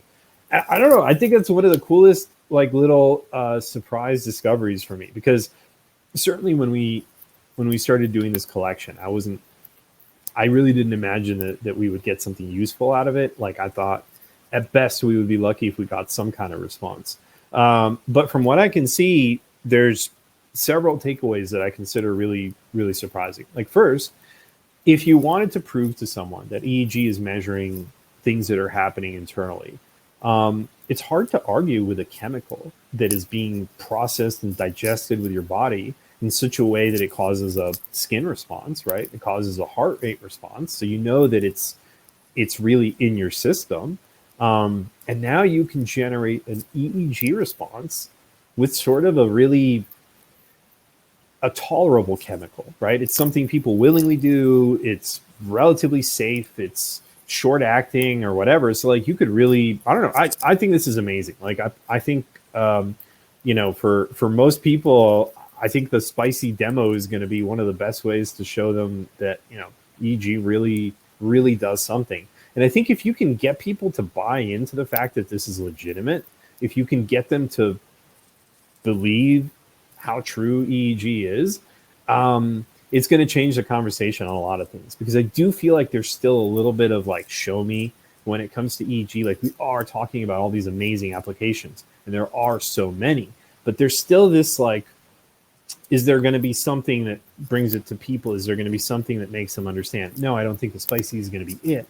But as a demo that you can have in your back pocket, I think it's amazing. And I think as a demo to do on yourself, I think is really cool to test out processing pipelines or devices. Certainly how I intend to use it.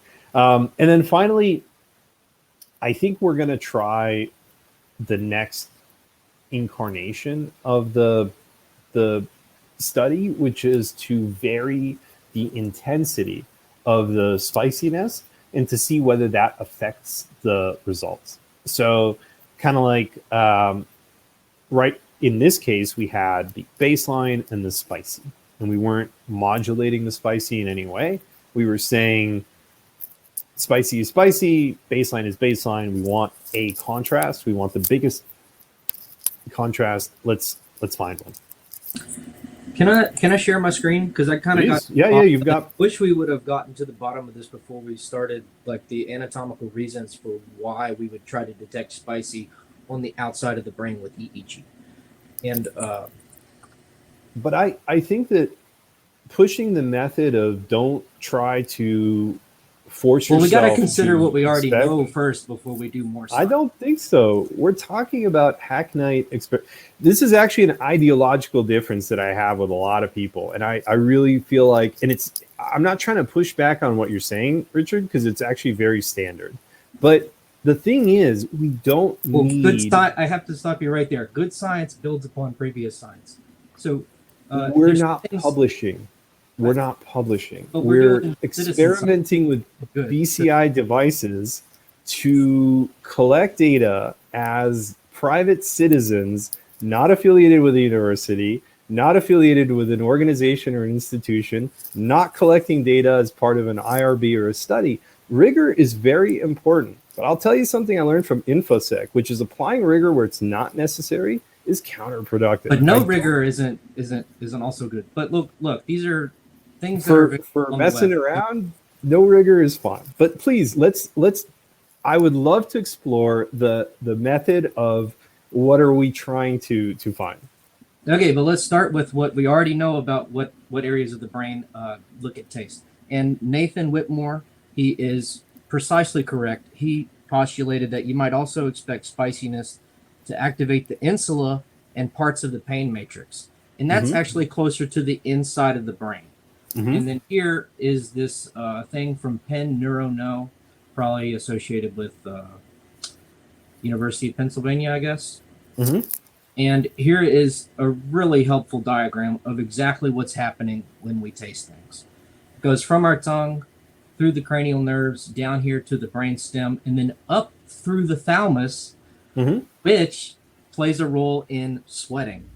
So that's why whenever you're sweating, it might actually get triggered through the thalamus.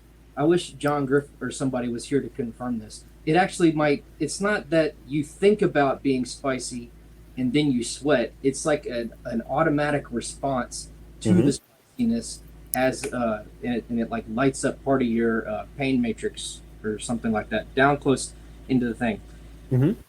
And the name for the scientific name for taste is actually gustatory. So they gave that little part of the brain which they found the same name, and it's nestled right here in the middle, inside the insular, and it's way in there. And I also guess that the way they found this out was through large sensor networks with a high EEG count, and then did source localization to get way down in there to look at the evoked potentials whenever they provide a stimulus. Then this is the most direct thing compared to what the study gets at. He says he likes spicy food, wants to know more about it. And it says, nestled in the taste buds, scattered around about the surface of the tongue, receptor cells interpret chemical such as sweet, bitter, sour, etc. From there, they're sent to the sensory neurons and through the brain through the cranial nerves, which we see right here. These are big old nerves that go straight from your tongue to your brainstem.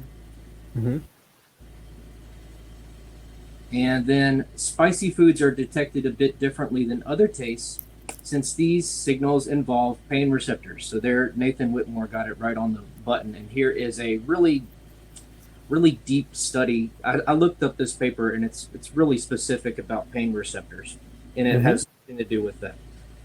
But recent neuroscience research has been determined that these signals still activate the gustatory cortex, so they count as legitimate tastes. Okay. So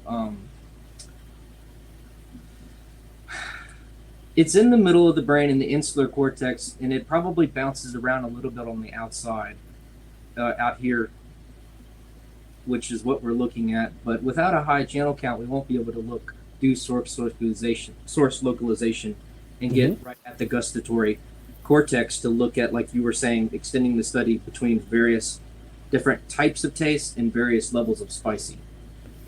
So that is going to be a hard limit. You have to be close to there to get the precision. Well, you're not going to get close to there. It's way in there. But we're seeing a really strong response on 6 out of 8 channels. So we need to think about where those are, and then possibly looking back here in the parietal. Okay, and what are we going to do with that information? Are we going to modify the experiment to? No, you hone in on where you should be looking at, and then look at what the band powers do in those areas. I'm just going to ask you an InfoSec question. Okay. One of the things that I find because we already know this is where taste is done. One of the things that I find really interesting is InfoSec people used to have this ideological battle of how precise should our tools be to inspect stuff, because you're operating in the dark. You don't know if something's malicious. You don't know if your network is compromised, right? But you have to make a decision. We're not operating in the dark. We know this. It's right here. But we have devices that limit our ability to inspect it because they're consumer hardware with like fixed electrode. But we need to fully consider that getting electrical responses from near the surface without a high channel count, looking at the correct region, there's going to be hard limitations. And I think we should really focus on Maybe not things that are in the front, but maybe things that are more towards the back middle. I guess what I'm trying to say is, and this So is actually the ones that are behind the ear are probably a pretty good look. this is one of the things that I find super interesting. So I would love to try to understand is there something that we lack the precision to measure now that we need to introduce a model understanding to extrapolate some intermediary things so that we can compensate for that?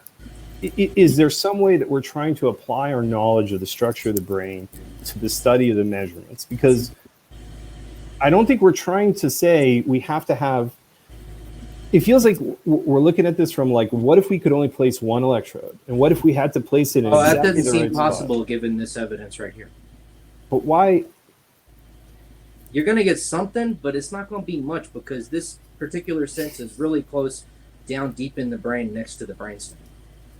I guess I do understand the idea of looking at the model and saying, oh, we won't be able to measure this with the devices we have now. So this isn't going to work. Oh, I'm not saying we can't do that. I'm just saying it's really hard, and maybe increasing the channel count and trying to do source localization on this area might help. Why would, but we're getting data now.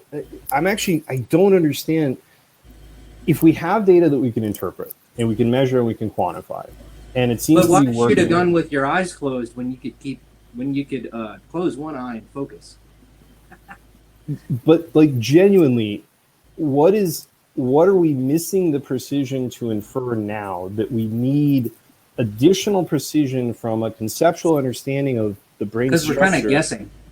Yeah, but that's when you guess, you black box it, right? So you're saying we don't need to black box it because it's right here. But you do black box it because you don't know how the observations are going to show up in your consumer hardware, right? You're saying, I'm not putting the onus on a $200 EEG to match my theoretical expectations. I'm just working with the data that it gives me and then seeing if I can match what I expect to see out of that. And I think that that's a valid method too. So I guess what I'm saying is, I think let's separate the two. Do I think it's a useful exercise to identify the regions of the brain that we think are involved in the smelling? Yeah. Do I think it's a useful exercise to identify the regions of the brain that are associated with pain? Yeah. Do I think it's a useful exercise to make predictions as to which electrodes are going to give us the best signal based on that? Sure. I think that's a valid thing to be like, based on these things, we expect that the C3 electrode on the crown and the C4 electrode on the crown are going to give us the best data. So those are the ones we should use for the comparison. Like, I think that's a valid method, but I think for the most part, like saying, okay, let's just do the 8 channels and find wherever we get the best contrast is also perfectly valid. Like, there's really no difference between the two. But there's so much residual space and bouncing around between what you're looking at that there could be many other things involved, and the number of variables is unquantifiable.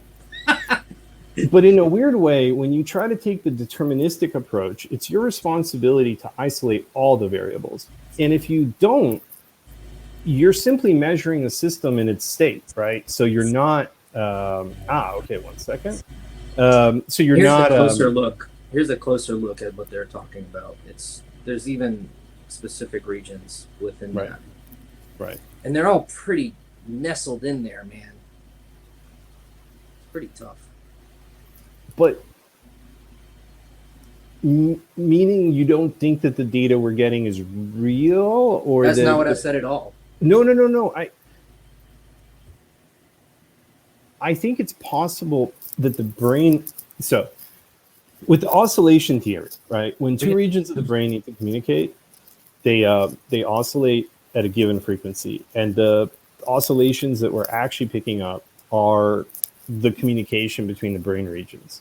Even if the thalamus is where the pain is processed, if any other region needs to communicate with the thalamus, you would also see the oscillation on the other end because they both oscillate. It's more like your perception of pain, probably. Right. Not your perception. It's your self-knowledge, maybe in the front, that you know that your body hurts. something like that, or your emotional response to the pain. Exactly. And so maybe you're catching some other part of the brain responding to the thalamus. You're not measuring the thalamus, but you're measuring the thalamus and this other thing No, it's not the oscillating thalamus. together. It just passes through there. Right. But I mean, whatever it is that's causing the response to the pain, here it whether is. it's It's right here. gustatory. In some, here you go. It's summing up this study, which is cool, and everybody should check this out. Where is the spicy food in Paris? Something from Emory. Mm-hmm. It's about the gustatory cortex, and it's posted on emory.edu. Let's go down here to what they say, summing it up. Okay, one in second. Some, yeah, sorry. Please. In some, this study and previous work has helped to explain how the brain registers the taste of hot foods in the gustatory cortex and coordinates it with the autonomic nervous system activation, which is like your automatic response to sweat because the food's spicy because it passes through the inner regions of the brain.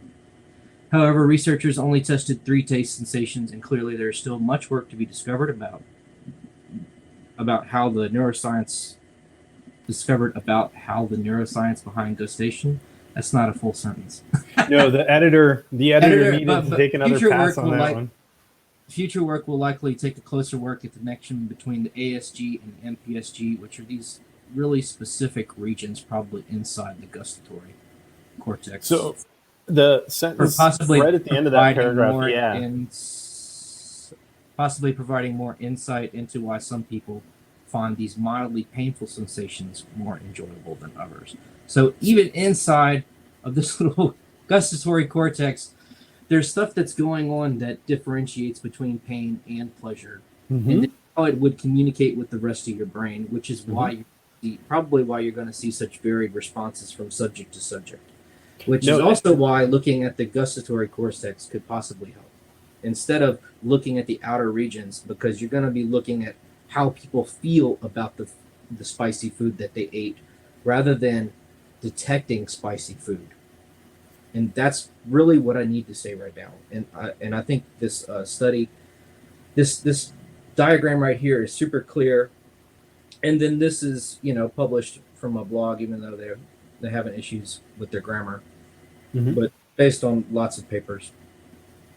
So no, this is a great point. So I think Rashi mentioned empirical data modeling. It would be really interesting if you could use like that last sentence describe, why do some people find this pleasurable and others don't?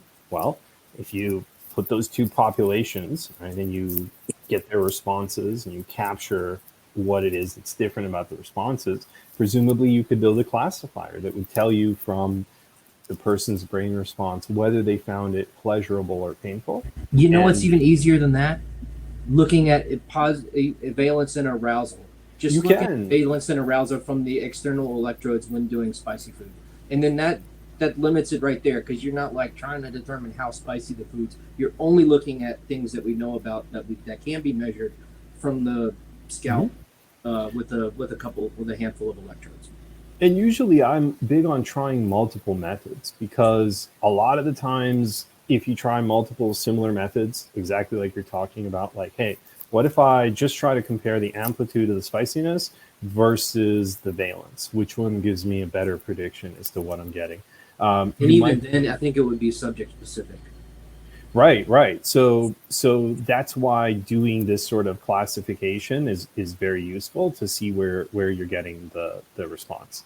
But I also, I think Richard and I definitely encapsulate, two very interesting different philosophies, which is this, try to figure out what it is that you're going to be collecting first, and then try to collect what you expect, versus, I feel like collecting without trying to make a hypothesis, looking at your data, trying to generalize and predict and characterize your data. And then once you've forced yourself to make a hypothesis or a theorem, go out and look at the research and see, does your prediction match or not match? And what that allows you to do is do this very initial independent confirmation. Because if you just go look at what the research says, you're going to expect to find that. I mean, period, point blank, right? And you can always go look at what the research says at any point. No, you don't expect to find it. You Sure. try to replicate it.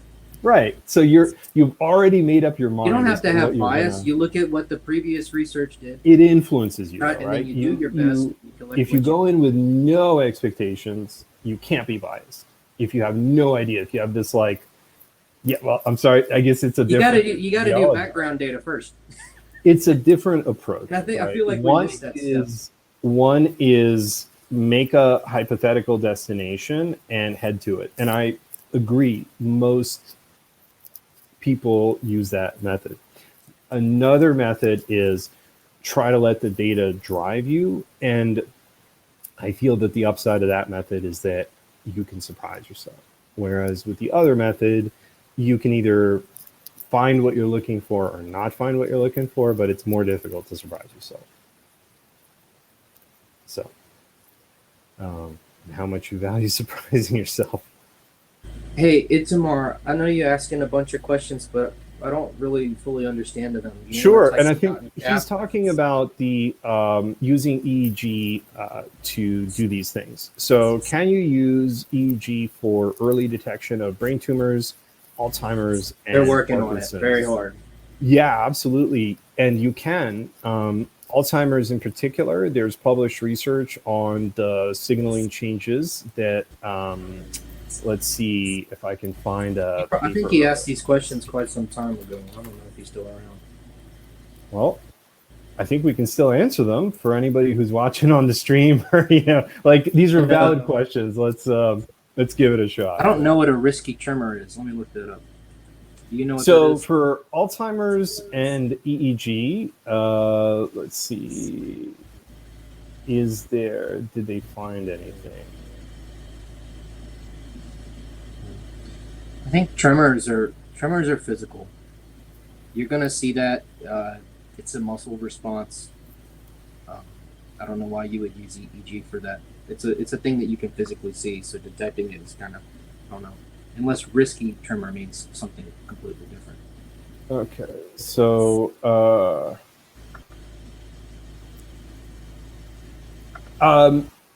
in terms of, I don't know much about tremors in particular, but interestingly enough, I've been working with I understand what a tremor is. I mean, in terms of like EEG treatment for tremors, but stuttering, I have heard of people using EEG and neurofeedback for. And so there are clearly some conditions that can be improved, but I've never heard of whether anyone uses any therapy for tremors or what stimulation would be possible for that. So basically, if we're talking about using EEG to measure some other technology, you can use EEG to measure any treatment that you're applying, electrical stim, or, well, that one's tricky because of EEG, but like anything you're doing to the person, if you want to use EEG to kind of measure how it's affecting them, that's fine. In terms of a treatment, there's magnetic stimulation and then there's electrical stimulation. And so if we're talking about inducing things in people, typically one of those two methods gets used. And it is possible that, there is a way to use electrical stimulation or magnetic stimulation that might improve tremors. I'm not familiar with it, but it certainly could be possible. And one of the things I learned from John Griffith, who's an active member in the NeurotechX community, is that, and a little bit from Jaden, is that these magnetic or direct electrical stimulation, it says stimulation, but what they actually do more often than not is reduce activity. Mm-hmm. So it's a viable thing to use those magnetic or electrical stimulation to try and do that if medicine can't do it by itself. I think I can't put my words together. oral medication is probably the best route, even though I'm not a doctor or anything. I mean, I wear a lab coat because it's a nice thin jacket indoors. But yeah. But oral medication can reduce, the effects of that, I'm sure, and that's probably the most traditional route. But if it doesn't help by itself, or maybe if you're starting to get it, it's certainly viable for people with tremors to consider that, and they should really ask their doctor about those treatments if they're available in their area. Yeah, but I've not heard of a widespread, tremor therapeutic of. But if there is, it'd be interesting. Because it's like the taste thing, making your whole body shake. That's so deep in the brain. It's not just I want to think about moving my hand like the Neuralink, and they can put that right on the motor cortex. This is so deep down that it's making parts of your nervous system freak out and control the muscles. Kind of like, I'm not a doctor, but like with seizures. That seizures is just your brain firing all over the place, and it's not really supposed to. And then what happens when you have a certain type of seizure? Your body shakes. That's because it's activating these deep parts in such large areas of the brain. Right. That's why oral medication is probably best for tremors. So, in terms of therapy, exercise, effects of dealing with things, again, I think EEG is great for monitoring the effects of therapeutics. So interestingly enough, I wanted to mention something about seizures that I had heard, but this is, a little bit different, which is for people with very severe seizures. Recently, they've found over the last few years that like a really severe ketogenic diet where they restrict carbohydrates, sort of like a diabetic would, really, really improves seizure outcomes. So it's a very specific range, and they'll know if you're a candidate for it and if you would respond to it and whatever. And so, yeah, of course, a medical professional would tell you. But I was really surprised that like the norm over the last 5 years is that if you have severe enough seizures, you will put on a medically restricted ketogenic diet, and it will be very severe, like 10 carbohydrates or less a day, and that it massively basically stops the seizures. And I feel like that's incredible. So I get that like diet with seizures isn't quite what you're asking for, but what's cool is as we get better techniques to inspect the brain, we can see what works and what doesn't in this novel way. So if we can get someone an EEG with tremors or seizures and show their condition, you can try treatments and see if any of them are actually reducing what causes that. Even if they don't make the tremors stop completely, it might be that they're having a slight, beneficial effect. It's hard to quantify. So I think that there's really promising things that can happen if you have a way to measure the effect of any given treatment. And so I just thought that was really cool. Yeah, and with seizures, just piggybacking on the seizure thread, I just shared a link about something called vagus nerve stimulation. Yes. So there are, since like I was saying, seizures are so, it's like an inner part of your brain. It lights up all these places that aren't supposed to be lighting up, all this crazy activity. And then like with the magnetic stimulation, you can suppress or maybe counteract that. And so there are seizure implants for very severe cases. Usually when you get to that place, the medicine isn't working. Yeah, and that's why I was just surprised that like a dietary shift was helping people that were having seizures, because I wouldn't expect that. Like seizures are such a serious neurological condition. And I taught a student with severe disability. He had a chromosomal disorder from birth, and he was having a couple hundred seizures a day. And I believe he was likely a candidate for an implant. He may have gotten one. But even before that, the state of Louisiana approved medical cannabis, and his mother, I think, was with the governor when he signed it. That's wonderful. I was really proud. I was really proud to see him and his mother with the governor. And medical cannabis reduced his seizures by almost half. Yeah, it's incredible the amount of studies that are being done on MDMA right now. It's incredible the number of studies that are being done on ketamine right now. It's incredible the number of studies that are being done on psilocybin right now. you name it, and even of course, Seem like whole companies being based around these new studies that are being approved. Because and we didn't have this 5 years ago. It's just no, and you can actually measure EEG. You can use EEG to measure these substances. It's wonderful. So let's look at the next question from Inamar. Ultrasound. Yes, focused ultrasound stimulation is really, really effective, and it really, really works. And you can target specific brain regions to stimulate. So focused ultrasound is very real. It's very cutting edge in the sense of I don't think people know all the ways to use it and direct it and implement it. But there are absolutely clinicians that use it.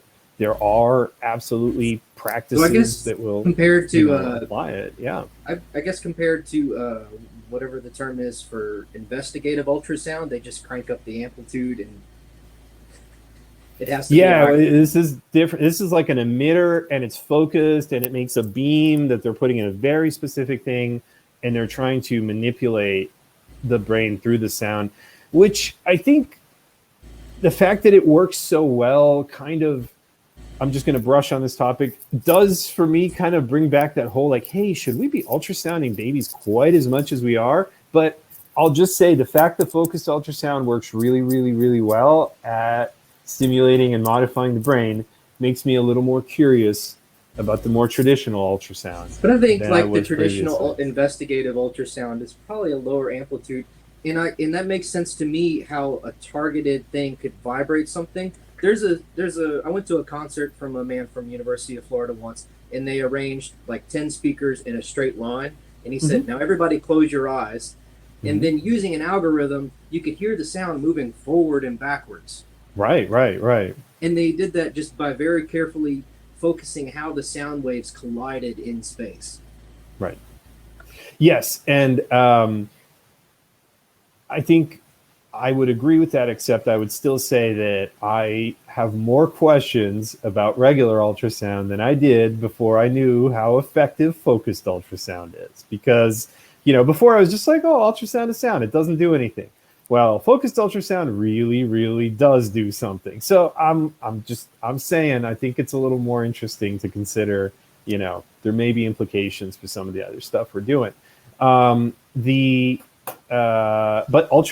focused ultrasound stimulation is absolutely a real thing. And it's a great question, Inamar. Okay. Time series monitoring. You can go get neurofeedback at clinics where basically they put on the EEG and they put on the electrodes and they will show you your brain data. Here you go. Here is your brain. And it will show you your, Josh from Brains at Play was just on the Neurotech showcase. I think I saw you there yesterday, right, Richard? Yeah, I was around. I was in the chat. Yeah, beautiful. Yeah. So, Richard, the Brains at Play. Let's look at Brains at Play. For anybody who's here that doesn't know about it, they started off as like a software thing to make it easy to use a handful of customer-ready devices like the Muse, the OpenBCI, and a few some other things. And they did a pretty good job. And they're like, hey, just spin up a game in JavaScript and we'll handle all the rest. And that's cool. And what I found out yesterday was that they announced they're going to try to do a hardware project too. I don't know if this is the best route to do because I was so proud of what they were doing with the software. I'm like, why would you? And internally, I didn't say it in the chat, but like, why would you diversify? Y'all are doing such a great job at that. So I hope they continue that software work. Yeah. I hope they still have the momentum. It's hard when you're a small team and you have multiple fires going, but yeah. There's a saying, hardware is hard. I couldn't agree Software more. Isn't I couldn't agree more. No, over the last 5 years, we've had a lot of decisions about what we're going to do. And the whole time I was like, no, we're not touching hardware at any point. Yeah. And so if anybody's here, were you going to pull up a link or show it? Yes, the Brains at Play. Yeah, I was going to share the and anybody can go there right now and check out what they've done with the software. And I think Play was synthetic data in the browser. Screen. Boom. So show this. Yeah, so here is Brains at Play, and you hit platform, and this is their neurofeedback. So you were talking about time series monitoring. I want to do a And shameless plug before we get into this, and I think we please. also OpenBCI also sponsored them for the Discovery program, which That's great. kind of like and that helped them get started with the software product. So they had some hardware in their hands. Yes, and I will say that the way that OpenBCI participates in the community and facilitates projects and highlights people doing stuff is awesome, and it really, really inspires me. And I'm so happy that that OpenBCI has that community effort, and it's just fantastic. But what we really want is, if anybody's listening to this on YouTube or whatever, is people that apply to the Discovery program, make sure you mention how you're going to help other people or how you're going to just completely open source everything you do. Like this website right here is it's publicly available on GitHub. You can view exactly how they did it. And what's the devices? You want to pull that up? Look at that. They got the free EEG, the HEG Duino, the Cyton, the Ganglion, and the Muse. And, you know, they could only add more in the future. Yeah. So this is and they have some applets, but I don't have any like data because I don't have the devices. Maybe they let you see like within the. But look at how many applets they got now. Oh, and yeah. The coolest thing they did was these multiplayer examples, because it's not easy. Right. And while you can use BrainFlow in Unity, I've asked Andre, the creator of BrainFlow, about it. You can't really put BrainFlow in a WebGL application at this time and then run it in the browser. But I think one of the ways they did some of this stuff might have been through something called WebSockets. Then that was part of the magic. Well, you can use there's an LSL Unity, so presumably you could go BrainFlow to LSL and then LSL to Unity. Well, that's what I'm saying. The magic I think they did. I wish somebody was here to correct me. I think they did it with WebSockets. So they have web app, and then maybe I don't know, and then maybe BrainFlow and WebSocket. I don't know. Cool. So yeah, there are a variety of ways to look at your time series in real time, and it really does provide you useful info, and you can use that to try to adjust your brain state, and it's quite powerful. So yeah, you can definitely you can even just go to a clinic and do it. I think they charge something like $300 to $400 an hour for it, so it's not the cheapest thing in the world. But if you just want to go get a neurofeedback session, you don't even need like necessarily insurance. If if that's how much it costs, and I've seen these clinics start to pop up. I didn't call them. I don't need to. I have my own. Oh, they're not cheap. EEG devices. But like, if you got $400, like consider getting a Ganglion or a Muse or something like that. If you're a lawyer, you're probably not gonna go to Git and whatever. So I guess they're chasing like the executives, the people that aren't so super tech savvy. But I agree with you, given how expensive it is, why not get you a set of OpenBCI active electrodes? Yeah, well, another shameless plug. The cool thing about OpenBCI stuff is that one day you can check your electrical activity here in the front. You can move it around the next day to here, or you can put it on your arm. Or you can check your heart rate. So you can do EMG, ECG, EEG, and EOG. EOG is another cool thing to do. Like if you're doing polysomnography, you really know when you're in REM sleep because you're going to detect rapid eye movement from the eyes here on the corners. Right. Yep. I have to say that the Crown is another fantastic device. And so for research stuff and flexibility, I totally agree with Richard. You know what? The Crown is probably best. The thing that really separates Notion, I'll play devil's advocate and say what their specialize is they have a chip. For anybody that doesn't know, they have a chip on board that does some additional processing. So they've got the computer is like already on the device. Yeah, it's on the edge. Yeah. So it's but the Wi-Fi is so convenient because basically you turn this on, and this takes like 3 seconds. It's on now. And you put it on, and right now, it's got an LSL stream active. So if I was to start my recording software, I would be recording right now. And like, that's just, to me, in terms of ease of use, because I can just do this anytime I have 5 minutes. I can just put it on and do an experiment. And so for specific experiments and full flexibility, the OpenBCI is the way to go, right? Hey, I'm going to have a Bluetooth, cool. I'm going to pick the electrode here's locations. the big breaking point. Right. This is for awake EEG. And then Right. people ask commonly on the floor. So yeah, this is for anything that could happen when you're awake. But for if anybody's here and they're a certain, like not certain, they're a real newbie and they don't know anything about this.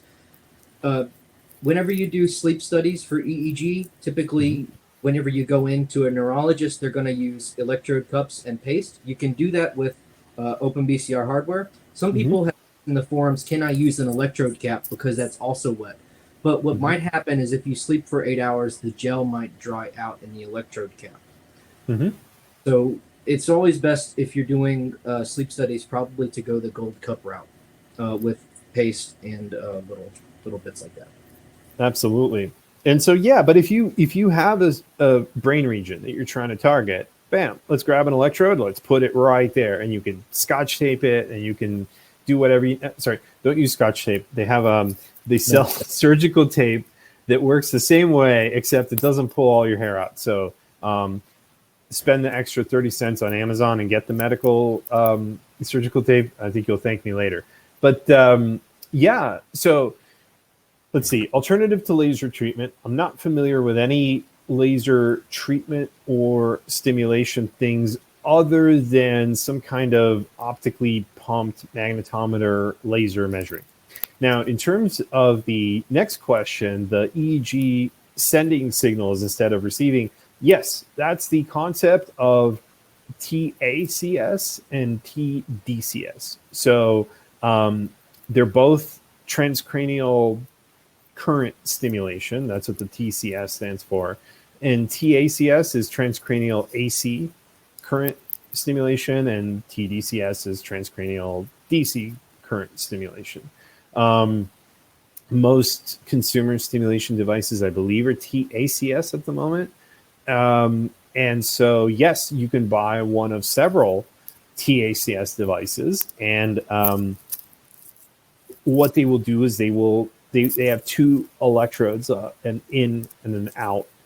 And the in puts the electricity in, and the out takes the electricity out, and you are putting current into your brain. Yeah. And so there's a company called Plato Neuroscience. Let me show you their Kickstarter campaign for their latest. Hold on 1 second. Let me also make something clear. OpenBCI stuff is not made to do that.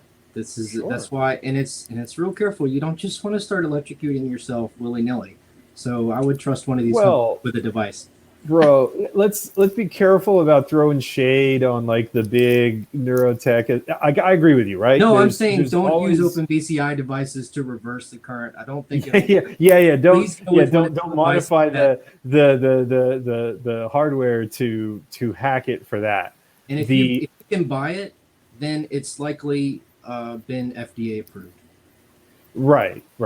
So here's an example of the Plato Work stimulator, which like right here, you can see here are the two stimulation cups. And yeah, this is what a typical neurostimulator looks like. And so you've got it paired to your app, and you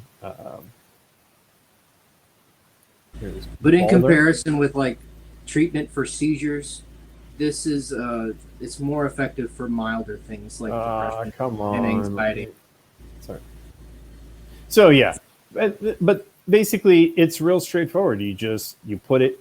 You can see these little cup-like things right here. This is what the stimulation pads will look like. So of course, because this is embedded, it doesn't let us. But if we open it in a new tab, nope. So anyway, the stimulators are legit. They work. You can buy one of several, and Plato Neuro.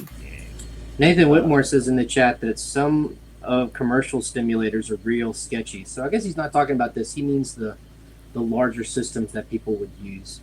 No, they have these $200 to $300. Balder from Halo said the same thing, or I'm sorry, not Halo. From Plato said the same thing, which is like he considers it that there's only two valid neurostimulators, of course, his and then like the more expensive competitor. But he felt like those were the only two that had high quality precision control over the voltage, but also over the timing. So apparently timing the voltage delivery is actually by far the most complicated part. Beyond like getting the stimulation is controlling on like a small scale, like microsecond scale, like the on off and the pulses and the whatever. And I'd never really considered these limitations. So from the discussion, it sounded like there was basically one chip or piece of hardware that they considered was like high quality, real reliable, had good delivery, and so on, and that both of them were using it. And so basically, I think he was trying to say devices of this class are sufficient and safe, and that the devices that are below this class are probably questionable. But yes, Nathan brings up, an excellent point, which is, do a little research before you start injecting your brain, and try to make sure it's a reputable device from a reputable company that's taken the time to make it as safe as possible, that is carefully measuring and controlling the electricity put in, and is carefully timing the durations of the activations. And kind of like with the spicy challenge, and considering that we know about the gustatory cortex and it's way in there, I don't know if these devices are really meant to target those deep areas of the brain. And I think that's a whole nother area, deep brain stimulation, right? Yeah, that's another. Yeah, these typically go for prefrontal, and they're trying to affect anxiety your and depression. I think that it depends on the application. So for the work one, it's trying to help you get more focused or productive or learn faster. They have a specific set of claims, but for the gaming one, it's definitely to try to help you get faster, better at the game, which is an interesting application.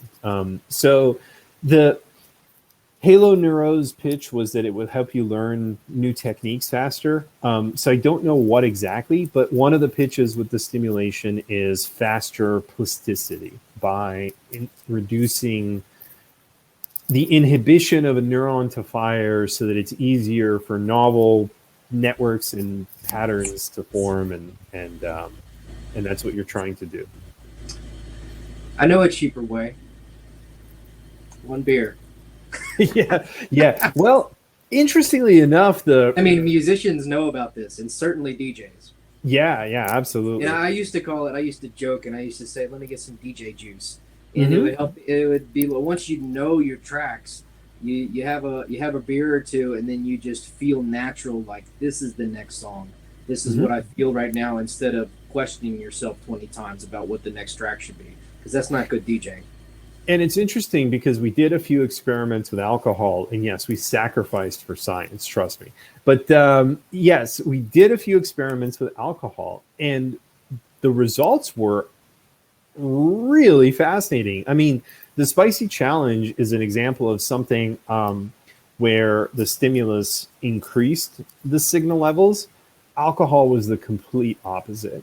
It dampens every single band. It dampens all over all the place, your power spectrum. Eventually, you start to move, and it slower, flattens out. Yeah, it flattens out your EEG curve. So like your frequency, your power spectrum will be like sharp, but when you start drinking, and then the more you drink, the like flatter it gets. But it's actually really interesting because I'll try to describe functionally what it looks like to me is that the more alcohol you drink, the more of your brain is being shut off.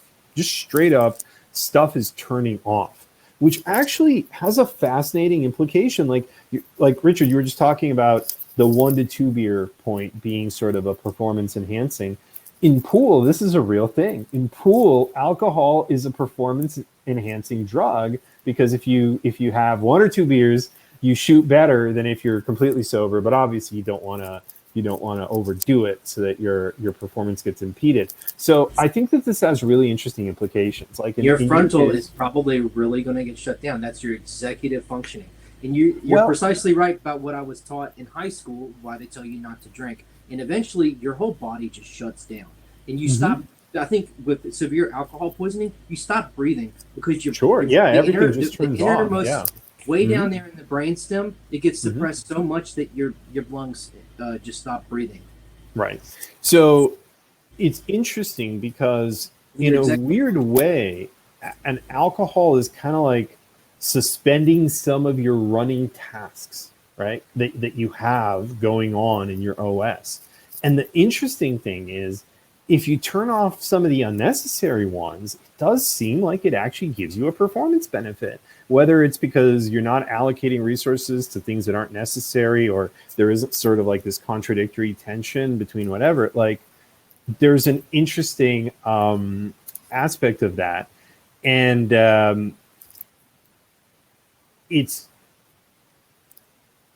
curious how alcohol is such a specific substance. It explains why vehicle impairment is what it is, that their brain is shut down to the point that it's difficult for them to do a skill of that level of complexity. And so it's really interesting.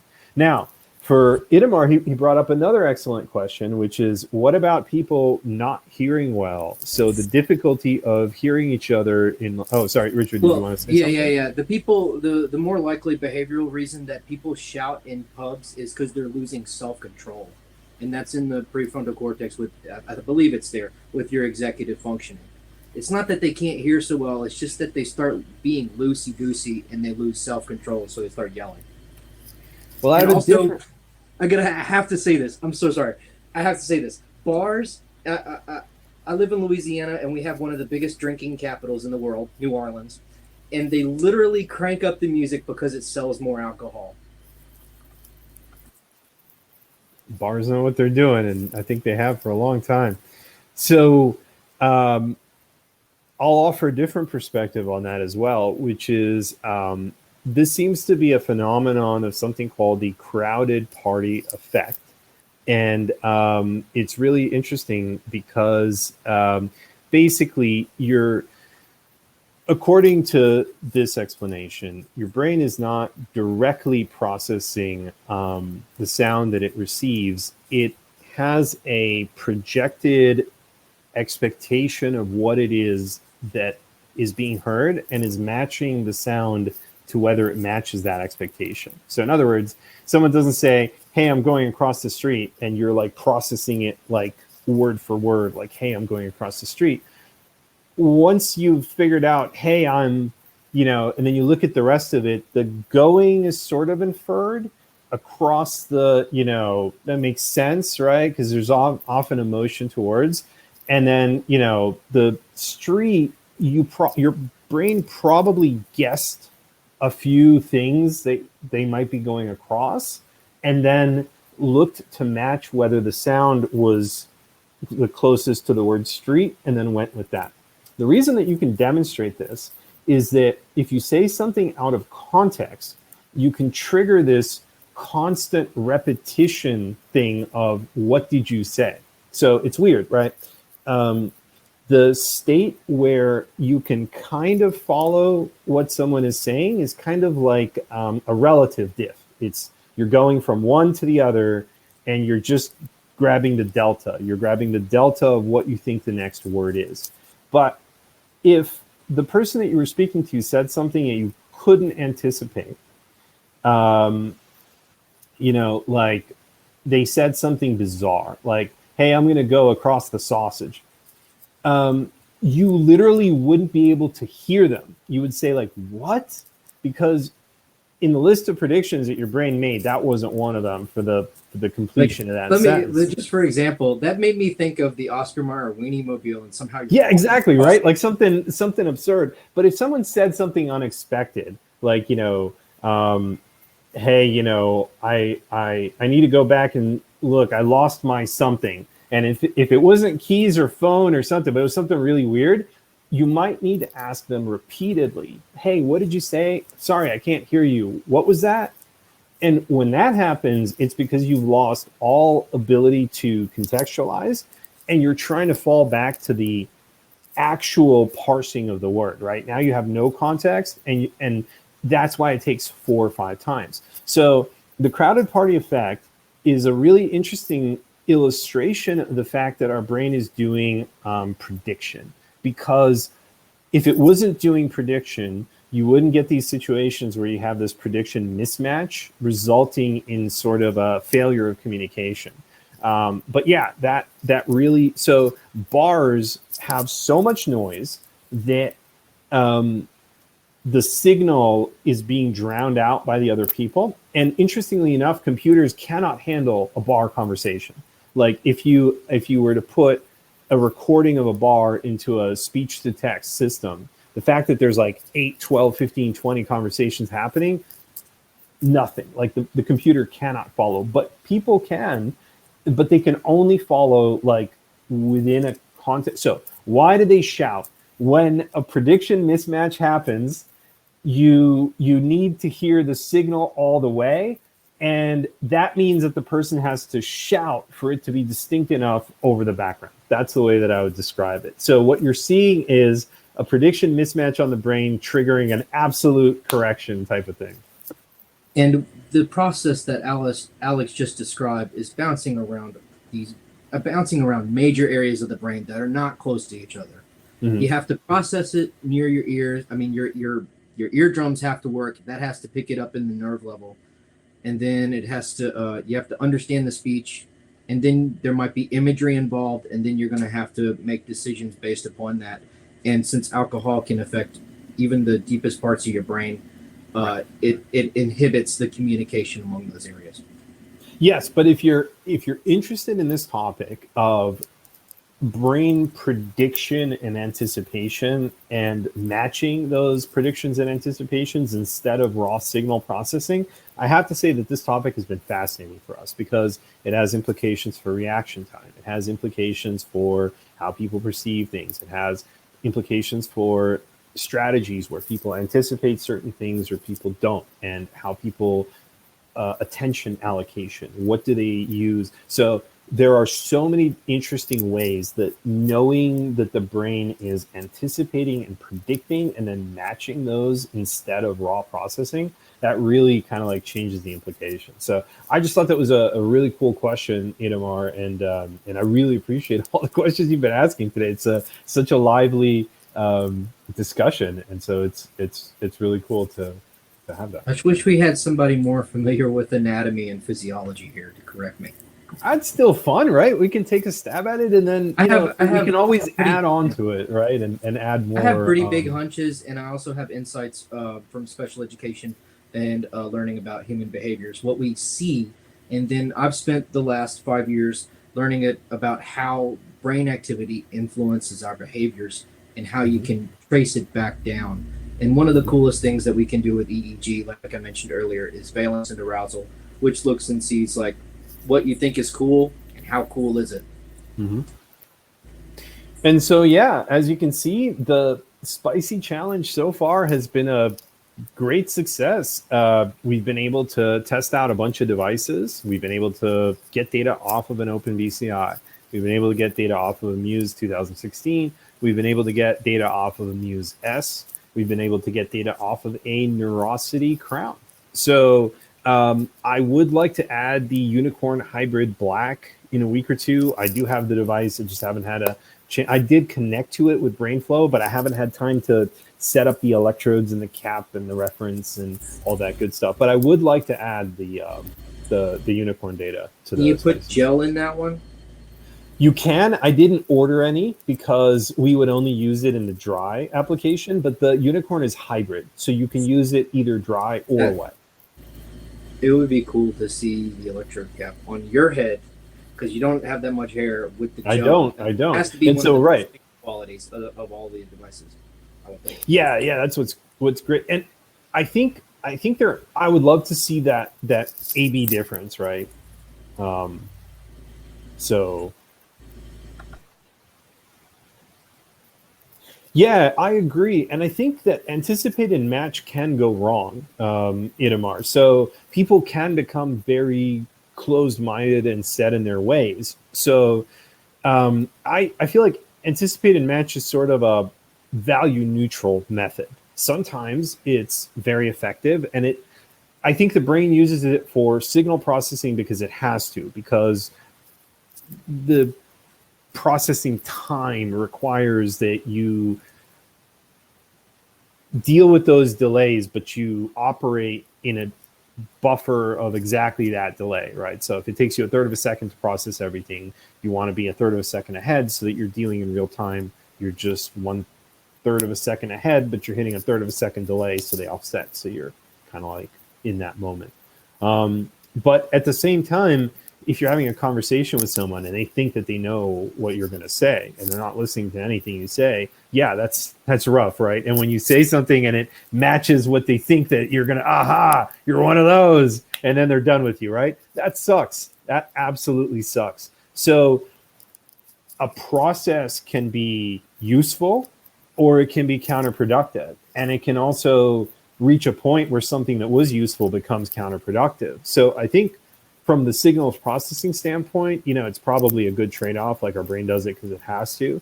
But from a world modeling thing, I think we can overdo it. I think we can get, when we extrapolate and project and we become certain that, what we think of the world is all there is and that there's no room for error and, there's no ambiguity. Yeah, people really get closed-minded, and then it makes talking to them very difficult. And that's always unfortunate. You mean like a lot of people in the South? Well, in a weird way, it kind of explains why we might be so predisposed to that style of reasoning. If our brain uses that mechanism for some things, maybe it doesn't sound foreign to us, and maybe we're just misapplying it. Wouldn't it be lovely if so much of the things that inhibit understanding, cooperation, human interaction turned out to be some of these preconceptions that actually were erroneous? Can I make it more real for a second? Like, sure. I'm mentioning this because we have high rates of unvaccinated people in the South, and it's exploding, and we're getting lots of deaths, we're getting lots of cases. And it'd be great if they could just cooperate and listen to the science and understand one scientific term: antibodies. Right. But they don't want to listen to that. And one of the most shocking pieces that I've heard about advertising and things is that I read a research article that says it was already researched, it was proven that political ads don't seem to change anybody's mind. They just seem to entrench people in what they already know. Even if it's for the other candidate, they're just like, you know what? That's exactly why I don't like that guy. Or if it's for their candidate, they're like, oh, I love seeing my candidate. And then And I really think it's interesting, right? So what if we could build upon our understanding of the way that our brains work and the types of thinking that we're predisposed to? And I think that makes it easier for us as a society to choose then later. Is this the style of reasoning that we want to employ? Is this how we want to structure our society? Is this how we want to engage with each other? And I think that that's really good. So it is rough to watch what's happening, with sort of this breakdown of communication between people and positions and so on. But at the same time, it'd be lovely to change the nature of that conversation, to move it to something data-driven, to something quantifiable, to where you're not dealing with ideologies, you're dealing with data and, mechanics. And I think that that's something that can be tweaked, whereas ideologies are really tough to modify. And like changing society and changing how people react, things can be done, or there's work being done on this without brain sensing in VR, where they make an experience where they try to get somebody to empathize. And I read a study recently that maybe they're just empathizing on the surface level, but not on a deeper level. And so they were saying future experiences should really reach for that deeper empathy that lasts, and you don't contain it to just the VR experience. But with things like the Galia headset, or you can take any other EEG device and then put them in VR, and then go back to valence and arousal, and maybe look at some of these papers about producing empathy. And there's a lot of work being done on that in VR. The reason VR, rather than just like a game, is because you're immersed in it. You put somebody's face in front of them, and they make like a sad face when you say something offensive. It's a little more real, and it's kind of hard to do in person. In person, that's actually like therapy.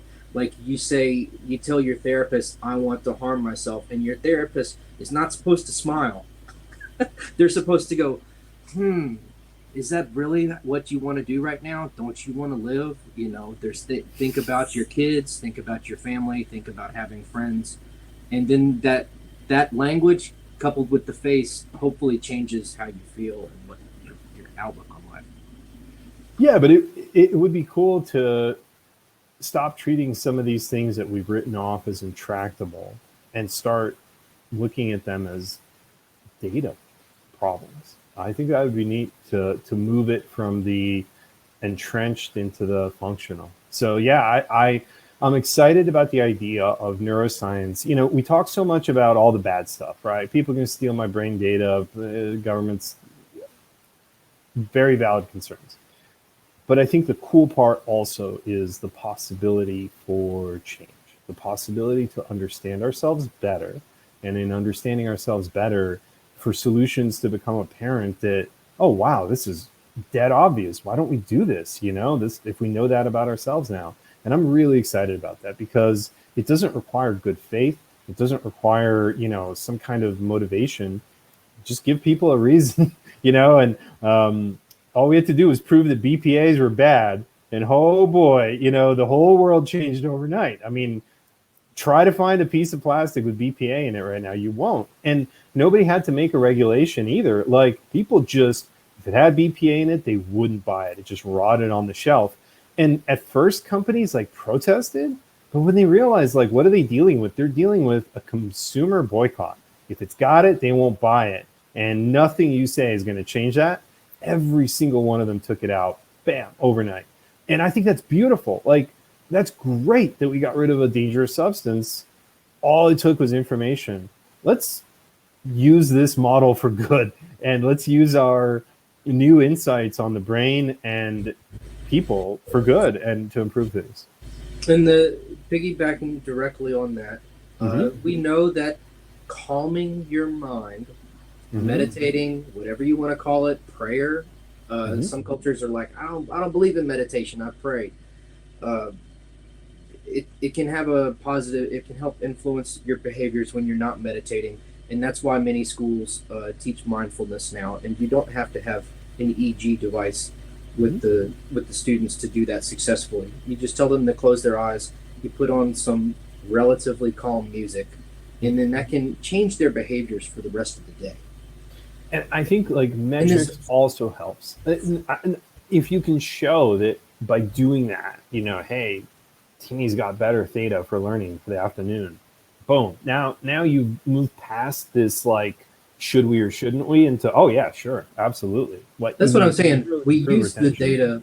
Right. We used the data already so that we can do these things without having to put devices on people. And that's once the knowledge becomes common, you no longer have to inspect it at every point. Like people know the benefit. So yeah, I really do think that that's sort of one of the things that I would love if we talked about a little more, you know, the transformational aspects of neuroscience at large, because there's so many people, and I think it's good stuff. So I'm very excited to see the insights and the changes that VR and neuroscience are going to bring. Yeah, and one little thing that I did recently, I made a little game called Peace Pong, and it's available at peacepong.com. Anybody can go there, no ads, no gimmicks. You can go there and play some Pong. But there's also a mode for a mode called EMDR, eye movement desensitization. Yeah, that's another type of therapy. So EMDR is based on this concept that like traumas get locked in, and that by doing specific eye movements, you can trigger specific brain regions that will process, that will allow you to process and then eventually release the trauma. So it's an interesting thing for me because we use eye trackers a lot. So I've always wondered whether someone would use like an EMDR eye tracker thing because you could really control where people's gaze is and, you know, the speed at which you want them to do the motions and all that other stuff. But I'm not aware of any. And the way I described EMDR to somebody else who's not really big into, you know, this neuro hacker space was that it's not hypnotization. It's not. No, what it's it just does on is, movements. yeah, it moves your eyes because when you're in REM sleep and you're maybe dreaming, you're you supposedly processing your thoughts maybe, and your eyes happen to be moving side to side. So the trick is that you get people to move their eyes side to side just fast enough that it mimics what happens in REM sleep, and then you make them. There's a whole procedure to think about the traumatizing event, and you destigmatize the event by thinking about it very carefully, going through the EMDR steps, and moving your eyes side to side. And there's no magic behind it other than that. And I was like, if I'm going to make a Pong game, I could just have the ball move side to side. Right. There you go. So there you go. And I'm not, again, like, I'm not a doctor. I'm not recommending that you use this for the therapy. But if you want to look into EMDR and you want to try moving your eyes and going through those steps yourself, you're free to go there and do that. And so there you go. So yeah, I think that's a good point for us to wrap up the Hack Night for tonight. I hope you all enjoyed joining us and looking at the data. I am thrilled at the quality of the spicy data and the consistency of the spicy data. Cross-subject, cross-device, it's there. Now, what we're going to do with it and, you know, how far we're going to go with it on the analysis is a good question. But I think we're going to keep going with this to try to get those components and to try to isolate the bands and to try to do some of that other stuff too. So yeah, I hope you found the information useful. I'm going to be uploading the Crown data to the GitHub so that if you want to process it, you can. And if you're looking for the reports or anything like that, feel free to ping me on Slack or ask me or anything. I'm happy to provide them. I think we will eventually put them on the Git, but we're still in the process of updating. Anyway, long story short. And yes, Nathan, thank you so much for the suggestion and the diagram. We'll definitely dig into that some more as part of the spicy challenge as well. So, all right, thank you all for joining us. We're going to continue our discussion next week when we look at some more stuff, and then we're going to start lining up some guests maybe in September. I don't want to push it too fast because we're still doing good with the Hack Night. But yeah, I think we're gonna be doing some hardware demos and some actual discussion. Maybe get some labs that are doing collection with like the real EEG research systems so that they can talk. Maybe even take us through one of their 20-minute cap fitting sessions. I would love for people to kind of see how that works. So look for even more technical and hopefully legitimate hands-on. What's the overall plan for next week? The big item. I don't think we have one. We'll see if we can squeeze in some analysis stuff. Otherwise, it'll probably be, if I have nothing else, I might try to get the Unicorn Black to compare with the Crown because we've already got that data. And then I will rerun when we eventually get the Emotibit in like 2-3 weeks. I think I'd like to rerun that one as well so that we get I want the skin conductance. I want to see how the skin conductance correlates with the EEG. I'm excited about that one. And then I'd like to hear, like, did you feel like you sweated? Because then if you're like, I didn't feel like I made sweat. I'm sorry, my words are all mixed up. Then the galvanic skin response is going to be a little more like telling. And it's not just going to be like, I knew I sweat. So right. Yeah, no, it's interesting. I shouldn't, on my wrist where I plan to wear it, I don't sweat there. So you should get the conductance for sure. So that's, I want to give a small disclaimer. If I said anything incorrect, don't take my word for it. Use Google. Look it up yourself. We covered a lot of topics tonight. Neurotech Hack Nights are a great place to fill up a browser full of tabs. They always are. That really is. We should call this good Neurotech Hack Night. Fill your browser with tabs Hack Night, because that's really what it is. So yeah, hope to see you all next week. I think we'll be looking at potentially Unicorn Black data, and we'll be looking at adding analysis methods. We'll be looking at, maybe we can get Rashi to look at the EDA, or It might be too soon, but if we can start working on that, it would be lovely to add some of the more nuanced analysis that Chris was mentioned, and also from Rashi's suggestion as well. So I hope to see you all next week. I will be posting a new webinar for the multi-streams, so you'll see it on Meetup, and if not, I'll put it on Slack. I plan to post that on Monday, so you will have a few days. Anyway, hope to see you all next Thursday. Thank you so much for joining me, and I'm so thrilled with how the Spicy Challenge went. So thanks for being here. Hope to see you all soon. Thank you so much, Richard. It was great chatting with you as well. And thank you for the audience. Itamar, huge help with all the beautiful questions all day long. Thank you so much for that. Nathan, beautiful context. And thanks for being here. See you all next. Oh, goodness. I hope I didn't forget anyone. That's it. Have a good one. Take care. See you next week.